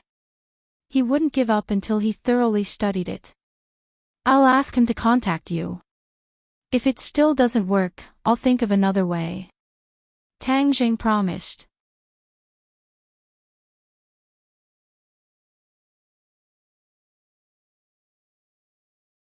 Chapter 10-12. After dinner, a group of people parted ways. Tang Jing, Lu Qingmei, and Xiao Xiaoling returned to the capital, and the others followed Du Qifeng and left. Along the way, Xiao Xiaoling drove, but he was very silent. Tang Zhang and Lu Qingmei sat in the back seat, while the Red Moon Beast and Xiao Bai sat in the front seat. The Red Moon Beast had retracted its head, and it no longer looked at the Grand View Garden like Granny Lu. It had a new understanding of the world and seemed to be lost in thought. Little White lazily laid on its body, using it as a cushion. The sunlight shone in from the window and shone on its snow-white fur, making it look like the most precious satin. As for the red fur on its forehead, it looked like it was about to burn. Tang Jing glanced at Xiao Xiaoling, who was driving, and said, after returning to the capital, I will give you a task. You go and find Song Yu and the other people of the Sword Pavilion. Now you are a master warrior. It's no problem to deal with Song Yu, right? Xiao Xiaoling pondered for a moment and replied without turning his head, yes. Tang Jing didn't expect Xiao Xiaoling to be loyal. As long as he didn't violate his promise, he was still very confident about this. This task was also equivalent to a test. If he really failed, he would stand aside forever in the future. At present, Tang Zhang was not short of manpower. A master warrior didn't have much value to him. The car stopped at the door of the house. Hearing the sound, the others came out. Fang Shishir saw Xiao Xiaoling and couldn't help exclaiming, "Why are you here?" The original trip to Dianan left a deep impression on her, so she still remembered Xiao Xiaoling. Xiao Xiaoling narrowed his eyes and recognized Fang Shishir. He looked at Lu Qingmei thoughtfully, but he didn't say anything. You go. Tang Jing waved his hand. Xiao Xiaoling didn't say a word, turned around and left. Isn't he a killer? Why is he with you? Fang Shishir frowned and asked. I have taken him under my command. I see. Fang Shishir suddenly understood and looked at Lu Qingmei thoughtfully, trying to guess what had happened between the two. Although Lu Qingmei was shy, she still greeted everyone gracefully. When they entered the room, the people in the room began to ask questions. Tang Zhang was not in a hurry to answer. Instead, he asked, Where's Grandpa? Why don't I see him? Grandpa is living next door. Uncle and Auntie are also living with him. Fang Shishir said. It turned out that after the old man came to the capital, he felt that it was a novelty at first, but later on, he found a room full of girls swaying in front of him, dazzling him. The old man liked peace and quiet. In the end, he suggested that they move out. How could Fang Shishir and the others agree? However, they couldn't resist the old man's insistence. In the end, they decided to move out on their own, but the old man vetoed it. They had no choice but to buy the villa next door for the old man to live in. When Wu Junshan and Lan Yu saw this, they were worried that the old man would be lonely, so they took the initiative to move in together. It's all our fault. We're too noisy every day and disturb Grandpa. Fang Shishir said guiltily. It's not your fault. I'm going to see Grandpa. I'll be back in a while. Tang Jing came next door and found the three of them sitting under the shade of a tree in the backyard drinking tea. Wu Dang acted as a waiter serving tea. When she saw Tang Jing, her eyes were filled with surprise. You came back so quickly. Why didn't you call in advance? Wu Dang intimately ran over. Tang Jing hugged her slender waist. Seeing the other three turn their heads, he said without blushing, Grandpa, I'm back. Tang Dahai happily stood up and amiably looked at the pair and said, It's good that you're back. Everyone is talking about you. Wu Junshan and Lan Yu also looked at him with surprise. Especially Lan Yu. Her eyes were extremely soft and emitted a motherly radiance. Tang Jing nodded to the two of them and said, "Thank you for accompanying Grandpa." Lan Yu rebuked, "We're all family. There's no need to say thank you. The old man is a very interesting person. Listening to him talk about your childhood is very interesting." "Hee, that's because you don't mind this old man's nagging," Tang Dehai said with a gratified smile. Tang Zheng looked deeply at Wu Junshan and Lan Yu. Regardless of whether their words were true or false, their actions of accompanying the old man made him very grateful. "There shouldn't be any danger this time, right?" Tang Dehai asked. "There's no danger. I just went out for a stroll. Reading 10,000 books, walking 10,000 miles. Isn't this what the ancient said? Going out for a walk is always right. Alright, you don't have to accompany this old man. There must be someone waiting for you. Hurry up and go." Tang Dehai waved his hand and said. Tang Jing supported the old man and said, "Grandpa is joking. Where would there be someone waiting?" Tang Dehai glared at him, "Don't think that I can't see with my old eyes. Hurry up and go. I'll drink tea with the two of them and chat." "Alright, then I'll go over first. I'll call you when it's time to eat." Tang Jing nodded towards Wu Junshan and Lan Yu, then turned and left. Wu hurriedly said, "Grandfather, master, mistress, I'll go over first." Lan Yu laughed involuntarily. "Go, a grown girl can't be kept." Wu's cheeks were slightly red, but she still held on to Tang Zheng's arm and happily walked out. Tang Dehai looked deeply at Wu Junshan and Lan Yu, and said meaningfully, "Don't worry, little Zheng is a reasonable child. He will definitely understand your good intentions. Just give him some time and he will figure it all out." Tang Dehai was very clear about the thoughts of the two. In the past, he was worried that his grandson would be snatched away, but now he understood that this worry was unnecessary. No matter who it was impossible for them to snatch Tang Jing away from him. Therefore, from the bottom of his heart, he hoped that Tang Jing would be able to reconcile with his parents. He was willing to be the bridge between them. Lan Yu emotionally said, "Thank you, old master, for your understanding.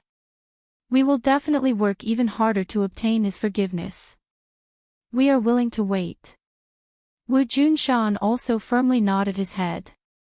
When Tang Jing returned home, he was surrounded by a group of beauties, chattering non-stop. On the other hand, the Empyrean fairy was very quiet. She looked at the scarlet moon beast in the eyes and fell into deep thought.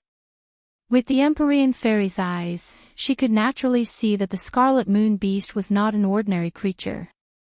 Therefore, she was very curious as to why Tang Jing went out and brought back such a fellow.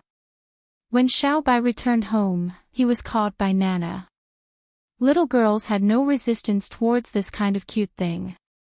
Xiaobai wanted to break free but was unable to escape. The scarlet moon beast rejoiced in his misfortune, as if it was saying that there was finally someone who could help it vent its anger. "Nana, quickly let go of me. Ah, I can't breathe." Xiaobai finally could not help but scream. This voice immediately silenced the house. Everyone's gaze turned to Xiaobai, especially Nana. Like a frightened rabbit, she threw Xiaobai outside and turned around to jump into Tang Zheng's arms. She cried out in fear, "It's talking." Tang Jing laughed, "Didn't you see Little Black on the island? Doesn't it know how to talk too?" Little Black was the thundercloud beast. Nana raised her head as if she had been enlightened. She tilted her head and said, "Yes, Little Black can talk too. All the animals in our house can talk. It's not scary at all." After she finished speaking, she turned around and rushed towards Xiaobai. Xiaobai was about to run away, but Nana quickly caught it. Her pair of small hands kept rubbing on its body as she shouted excitedly, Xiao Bai, say something again. Say that you like Nana. Xiao Bai rolled its eyes as if it was saying that it was childish. Nana did not let it go. She pulled its mouth and urged, Xiao Bai, say it now. Looking at Xiao Bai's hopeless look, Tang Zheng could not help but laugh even louder. Nana seemed to be showing signs of turning into a violent loli. Even the majestic Xiao Bai could not resist her. Of course, it was not that Xiao Bai was weaker than her. It knew that Nana was one of them, so it did not argue with her. Seeing this, the red lunar beast gloated even more. Its eyes were almost overflowing with joy. Xiao Bai looked around and immediately saw its eyes. The red lunar beast shrunk its neck as if it was a mouse that saw a cat. It quickly hid to the side. Seeing this, the rest of the people could not help but laugh. With these two fellows in the house, it seemed to be a lot more fun. The Empyrean fairy looked at the red lunar beast and then looked at Xiao Bai. She asked, "You've gained a lot this time. What's its background? Why can't I tell?" Seeing that she was pointing at the red lunar beast, Tang Zheng told her the truth. Its name is the red lunar beast. It's a creature from the outland. That's why you haven't seen it before. Back then, when he brought the crystal back, he did not show it to the Empyrean fairy. Naturally, she did not know about the red lunar beast. However, Fang Shishir had seen it before. That was why she was shocked when she saw the red lunar beast. However, the crystal was very important, so she did not mention it in front of the others. And had never seen the crystal before. Naturally, she did not know about the red lunar beast that was sealed in it. Of course, she did not have much of a reaction. It's from the outland. The Empyrean fairy was shocked. She stared at the red lunar beast with a sharp gaze. The scarlet lunar beast quickly retreated. It felt threatened by the gaze of that person. Yes. That's why it's an important way for us to understand the outland. Tang Zheng nodded. The Empyrean fairy was also very curious about the outland. She walked towards the red lunar beast step by step. The red lunar beast roared. Its four hooves moved as if it was flying. It leaped into the air and scurried away. However, the Empyrean fairy was faster. She stretched out her hand and grabbed the red lunar beast's tail. No matter how hard it struggled, it could not break free. The Empyrean fairy grabbed the red lunar beast's neck. She narrowed her eyes slightly as if she was trying to see through it. Roar! The red lunar beast kept roaring as if it was protesting. However, its strength was not as strong as the Empyrean fairy. Everything it did was in vain. Don't hurt little Yu. Xiao Bai finally broke free from Nana.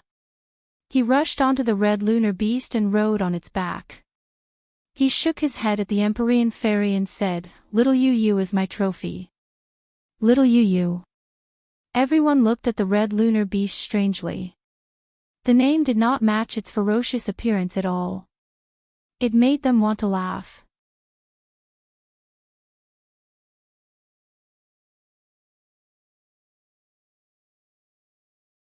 Chapter 10:13. Because of Bai and the red lunar beast, the atmosphere was a little funny. Especially when they heard the name Yu, everyone was laughing. The red lunar beast wanted to dig a hole and hide in it. Tang Zheng glanced at Anne. Since the red lunar beast was related to the crystal, it was not appropriate for it to appear in front of her. Hence, he signaled the Empyrean fairy with his eyes. The Empyrean fairy understood what he meant. She swallowed the question that she wanted to ask and looked at him meaningfully. The Empyrean fairy let go of her hand, and the red lunar beast ran away. Bai hopped on its back and patted its head. Then, they quickly disappeared from everyone's sight. Tang Zheng went to the backyard, and the others left. Only the Empyrean fairy followed him. She asked softly, "You didn't finish talking just now. What happened?" Do you still remember that Xianyin sealed herself? Tang Jing asked. The Empyrean fairy nodded quietly. Actually, I've seen such a seal before. Tang Jing told her about his discovery in the Swedish palace. The Empyrean fairy was enlightened. She subconsciously turned her head and looked into the house. So, you're trying to avoid Anne. You're afraid that she'll know that you stole the crystal from her house. Tang Jing shrugged and said, the crystal is very important, especially the red lunar beast. Of course, I have to be careful. This time, we saw the red lunar beast at the bottom of the sea, and there was even a skeleton of the red lunar beast. There must be something that happened in the sea. If we can figure it out, we might be able to solve the mystery of outer sky. The red lunar beast can't talk. What can we do? Unless we wake the red lunar beast in the crystal. The Empyrean fairy had an idea and said. Yes. Tang Zhang's eyes lit up. The red lunar beast in the crystal is not dead. I wonder what will happen if we let the two red lunar beasts meet. That's a good idea. It's worth a try, the Empyrean fairy agreed. Then there's no time to lose. I will bring the red lunar beast to the island tomorrow and meet with the other red lunar beast. I'll go with you. Tang Zhang looked at her deeply and nodded in agreement. Didn't you take many treasure chests in the sea? Are there any clues? The Empyrean fairy asked. Tang Jing shook his head. I've already checked with my divine sense.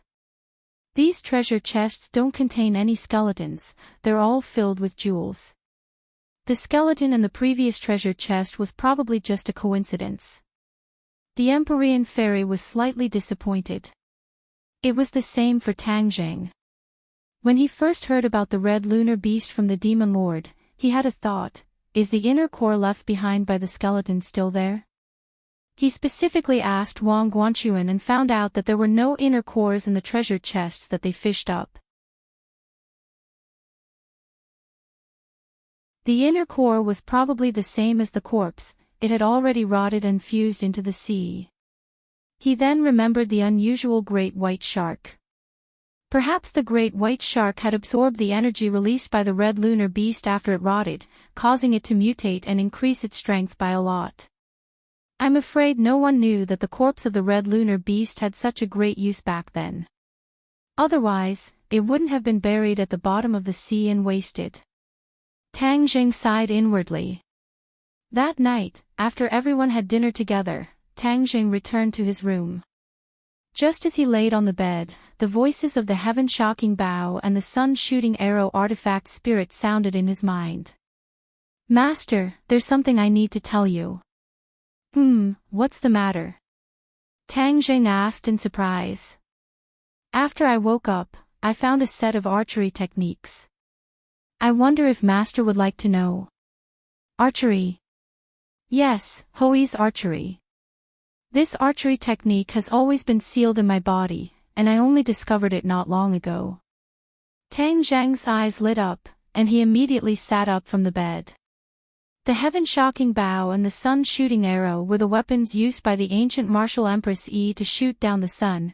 He never thought that there would actually be a set of Hoi's sword techniques sealed within. Hou-Yi was a martial king, and if he could even shoot down the sun, then this set of Hoi's archery was naturally not ordinary. Thus, Tang Zhang could not wait. What kind of archery technique is it? Quickly tell me. Master will naturally understand once he sees it. With that said, a thought flashed through Tang Zhang's mind, and there was one more thing, Hoi's archery. Tang Zhang's eyes lit up, and carefully browsed through this set of Hoi's archery. This was created by Hou-Yi himself, and was a set of archery martial arts mental cultivation method. However, without a doubt, when paired with Hou-Yi's archery, it would definitely be able to unleash the power of the sun-shooting arrow and the heaven-shocking bow. Martial arts.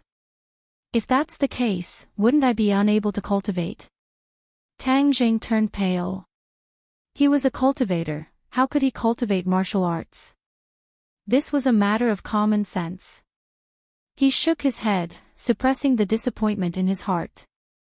Back then, just what kind of person was Ho-Yi to be able to create this set of Ho-Yi's archery technique?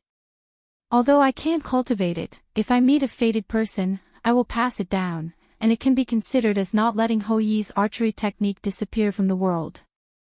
Master, is this set of archery useful? The artifact spirit asked.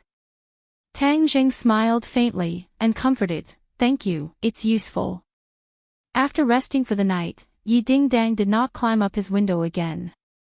This was because she had been called back by Feng Xinyang after dinner last night.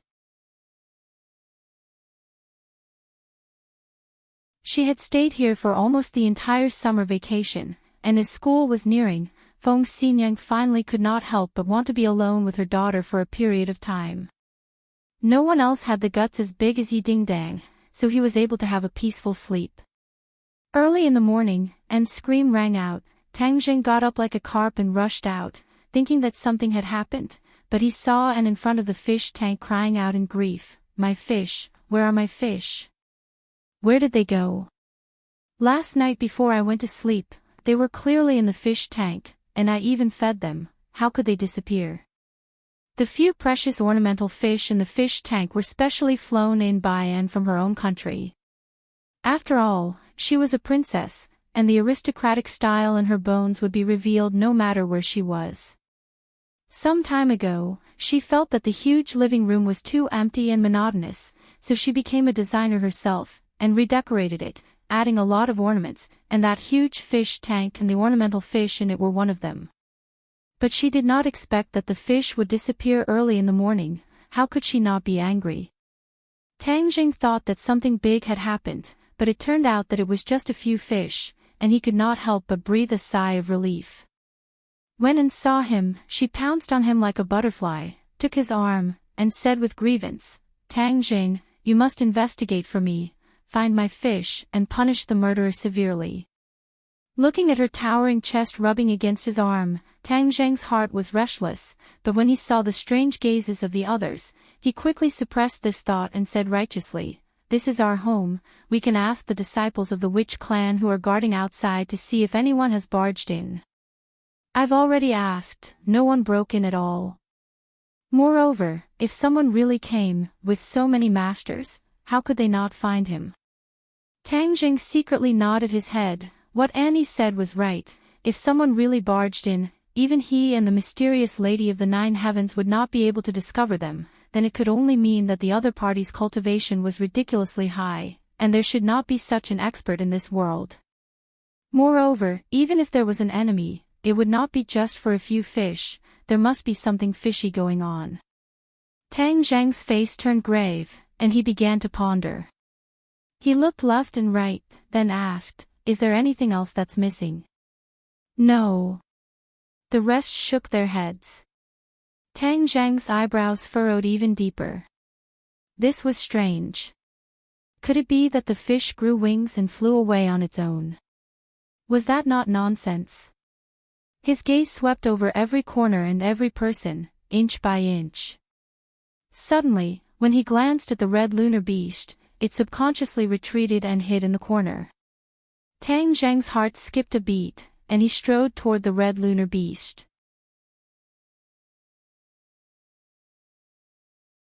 The red lunar beast trembled in fear, and it retreated step by step. Everyone immediately noticed this strange scene, and even Bai jumped out and sat on the red lunar beast's back. It scratched its back with its claws and asked, "Why are you running?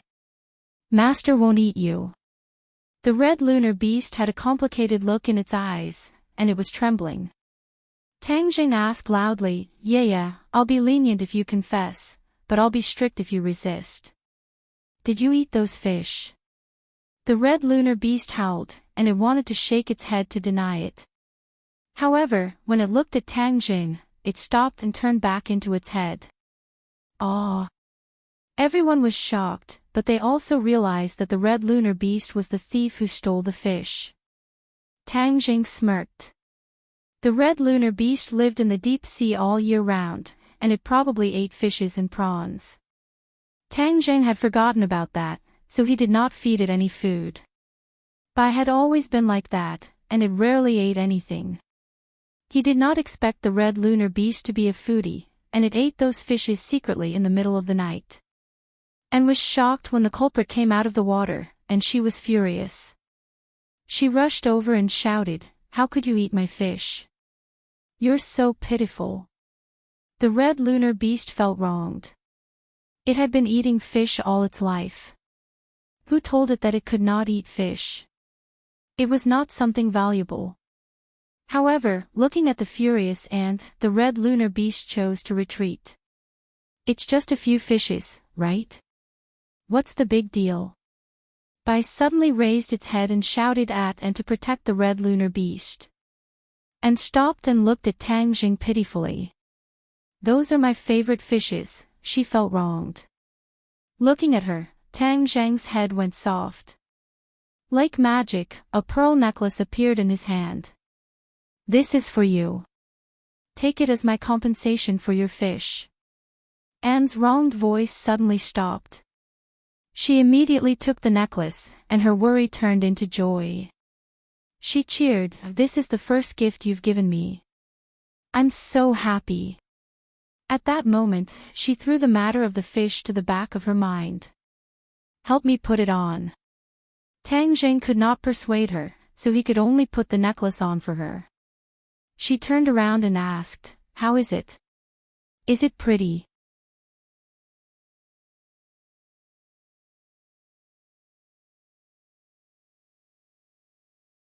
Chapter 10:14. Favoring one over another was a taboo, so Tang Jing naturally had to do his best to remedy the situation. Luckily, he had a lot of jewels, so he took out a few and gave them to everyone, appeasing the crowd. And pouted unhappily, but there was nothing she could do. However, she kept comforting herself that he was the first to give her a present, and the others were just supplementary gifts. Only then was she satisfied and happy. Tang Zhang and the Empyrean fairy once again went to the backyard and activated the teleportation circle. The two of them, Xiao Bai, and the scarlet lunar beast disappeared into thin air. Luckily, the walls of the backyard were tall and there were big trees blocking the view, so no one saw this scene. Otherwise, they would have been scared out of their wits. The scene in front of them changed, and they appeared on an island. The sea breeze blew, making them feel relaxed and happy. The Empyrean fairy looked around and said, "This is your base." As soon as she finished speaking, a huge black shadow flew over from the sky and dove down. The crackling sound of lightning could be heard. Thundercloud Beast. The Empyrean fairy looked up and recognized it. A ball of lightning suddenly formed in the sky, but when she saw who it was, the ball of lightning disappeared in the air. The thundercloud beast quickly shrank and flew to Tang Zhang's side and stopped. "Little Black, how are you?" Xiao Bai excitedly called out to the thundercloud beast, as if he was reuniting with an old friend. The scarlet lunar beast growled in a low voice, full of hostility towards the thundercloud beast. "You can talk." The thundercloud beast looked at Xiao Bai in shock. "Of course. In the future, you can listen to my orders, just like little Yu. Little White swaggered as if he was giving orders. He was full of heroism and had the aura of a leader. The thundercloud beast looked at the scarlet lunar beast and asked, "What is it?" "It's called Little Yu, the scarlet lunar beast." Scarlet lunar beast. The thundercloud beast remembered this name for the first time. Looking at these little animals, the Empyrean fairy joked, "Are you going to become a zoo?" Thundercloud beast, Qiansui Gue, Red Moon beast, and the mysterious Xiao Bai. Hee, these are just a few animals. How is this a zoo?" As he spoke, the elder led the disciples of the witch tribe over quickly. Sensing the mana fluctuations here, he guessed that it must be the arrival of the Lord Emissary. "Greetings, Lord Envoy." Everyone bowed. "There's no need to be so polite. Elder, take us to the Holy Land." Tang Jing went straight to the point. It had only been a few days, but the great emissary had returned and headed straight for the Holy Land. He had even brought along an outsider like the Empyrean fairy. This had surprised the elders, and they could not help but speculate about the great emissary's true intentions. However, when he saw the scarlet lunar beast, he could not help but gasp in shock. Although little Yu was small in size, the elder and the others recognized her at a glance. The elder hurriedly asked, "Lord Emissary, what is going on?" Tang Zheng waved his hand, indicating for everyone to calm down, and said, "I came here specifically for it. Let's talk about it after we get to the Holy Land." "Yes, Lord Emissary, please." The elder was uneasy. His gaze continued to sweep across little Yu's body, causing her to bare her teeth and stare fiercely at the elder. The Holy Land. The cultivators and the other disciples of the witch tribe had all been dismissed, leaving only Tang Jing, the other two, and the three beasts. When they saw the crystal, Xiao Bai and little Yu were confused. They did not know the purpose of this trip, nor did they know that there was a scarlet lunar beast sealed in it. The Empyrean fairy also looked at the huge crystal curiously. The surging energy coming from it was so clear that it made her feel excited. With just one look, she could determine the value of this crystal. "Is it inside?" The Empyrean fairy pointed at the crystal and asked. Tang Jing nodded his head and confidently walked over. He placed both of his palms on the crystal and activated his martial arts, causing a surge of energy to flow from the crystal into his body. Immediately, the crystal gradually became transparent and a figure became clearer. The Empyrean fairy looked at this scene in shock. When she saw the tall scarlet lunar beast, her eyes lit up. It was indeed a genuine scarlet lunar beast. Little Yu was originally absent-minded with her head lowered. However, when she saw the scarlet lunar beast in the crystal, her eyes immediately widened and she stared at it in shock. "Ah, there's a scarlet lunar beast in here too. Little Yu, it's the same kind as you." Xiao Bai shouted in shock. Little Yu acted as if she did not hear him and walked towards the crystal. Xiao Bai wanted to stop her but was stopped by Tang Jing in time. Everyone's eyes were glued to this scene. The elder's heart beat wildly. Where did the Lord Emissary find this strange beast? What would happen next? Tang Zheng and the Empyrean fairy did not know what would happen next, but they were looking forward to it. Time seemed to have stopped and space seemed to have stopped. Little Yu walked in front of the crystal and extended her claws to touch the crystal. An ice-cold sensation came over, and its eyes changed in an instant. A strange color bloomed in its pupils. However, all of this ended very quickly. The light in little Yu's eyes gradually disappeared, replaced by disappointment. She put down her claws dejectedly. All of this was in vain. The sealed scarlet lunar beast did not change at all. Although both parties were of the same species, little Yu did not cause any reaction at all. Tang Zheng and the Empyrean fairy looked at each other and could not hide the disappointment in each other's eyes. They muttered, "It seems that we were too optimistic." There was no reaction or change at all. The Empyrean fairy sighed and shook her head. The elder saw this and asked curiously, "Lord Emissary, what is going on?" "Its name is the Scarlet Lunar Beast. It is a creature from the outer sky. We want to know about the outer sky from them, but little Yu does not know anything. So, we want to see if something will happen when it meets its kind. Then, it can give us some information." Tang Jing said. The elder suddenly understood. He looked at the two scarlet lunar beasts and said, "It seems that this method will not work." Xiao Bai heard this and said disapprovingly, "Master, what's so difficult about this? Let me help you break this thing."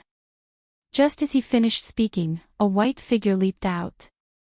With a bang, a small claw hit the crystal. With a rumbling sound, the crystal shook violently, but did not shatter. Xiaobai looked at this scene in disbelief. It knew the power of this attack very well, but it could not hurt the crystal at all. Damn it! Xiaobai, don't mess around. Tang Jing tried to stop it, but before he could finish, his eyes widened. He looked at the crystal in disbelief and saw the scarlet lunar beast move. Its eyes shone brightly as it tried to touch Xiaobai. The scarlet lunar beast had never moved before. It was as if it was a statue. This was the first time. Ah, it's alive. Xiaobai was not afraid. Instead, he was surprised to see the scarlet lunar beast's reaction. However, the scarlet lunar beast could not really touch Xiaobai because of the crystal. Its eyes were filled with surprise and respect as it stared at Xiaobai. Xiaobai also stared at it with his round eyes. The scarlet lunar beast gradually lowered its head under Xiaobai's gaze. In the end, it even crawled on the ground with its front legs as if it was kowtowing. Xiaobai looked at this scene blankly. He turned his head and asked Tang Jing, "Master, what is it doing?" Tang Jing and the Empyrean fairy were shocked. Only the elder's reaction was less. In his mind, Xiaobai was the sorcerer tribe's sacred beast and had a noble status. It was only right for the scarlet lunar beast to kowtow to him. However, Tang Jing and the Empyrean fairy thought more. The scarlet lunar beast was not an ordinary creature. It was a creature from beyond the heavens. Why would it kowtow to a sorcerer tribe's sacred beast in the human world? There were too many unsolved mysteries. Even little Yu could not trigger its reaction. However, Xiaobai's casual actions could trigger such a huge reaction from it. It was too bizarre. Tang Jing rushed over and asked, "Xiaobai, try to recall. Do you remember its existence?" Xiaobai tilted his head. He did not seem to understand what Tang Jing meant. After thinking for a long time, he shook his head blankly. "No, I have never seen it before." "Master, why is it moving?" "It was alive in the first place. I used to think that it couldn't move, but now it seems that it disdains to move. Even little you couldn't elicit a reaction from it. On the contrary, you are a pleasant surprise." "Then what is it doing?" Xiaobai asked suspiciously. Tang Jing looked deeply at the scarlet lunar beast. He realized that it was still crawling with its head on its front legs. It was very respectful. He said thoughtfully, "It is kowtowing to you. It seems that it knows you. I have never seen it before. How would it know me?" Xiaobai was confused. He could not figure out the complicated inside story. "It does not know you. However, it definitely knows your kind." "Oh, I see. Master, didn't you always want to know my origin? Won't everything be revealed if you let it out?" Tang Jing shook his head, his expression darkened, and said, "It's not as easy as you say. You tried it just now, this spar is very sturdy, it can't be broken at all. You can only let it out after absorbing all the energy of this spar." Xiaobai was very disappointed. "That is so troublesome. Doesn't that mean we won't be able to find the answer for now?" Tang Jing laughed instead. "Even so, we are still one step closer to the answer. This scarlet moon beast knows your origin, so as long as we work hard to absorb all the energy in this crystal, won't everything come to light?" Xiaobai's eyes lit up. He nodded and said, "Master is right. Xiaobai also wants to know his origin." "Tang Jing, I have an idea." Suddenly, the Empyrean fairy said. Tang Jing turned his head. "What idea?" "Since this scarlet lunar beast and Xianyin conceal themselves, you can release Xianyin and see if they will react to each other." Tang Jing's eyes flashed. Smart. This was a great idea. Since they both came from the sky beyond heaven and were still alive, he wondered how they would react to each other. Therefore, He used his mind to summon the crystal that sealed Xianyin. The scarlet lunar beast seemed to have sensed something. It raised its head and looked at the crystal in front of it. You're tuning into the LoveLore Library YouTube channel. We're so grateful for your support, and don't forget to subscribe to join us on this incredible journey through captivating stories. Your generosity through donations truly makes a world of difference, as it's the primary source of revenue that allows me to expand and enhance this channel for you. Thank you from the bottom of my heart for being a part of this adventure.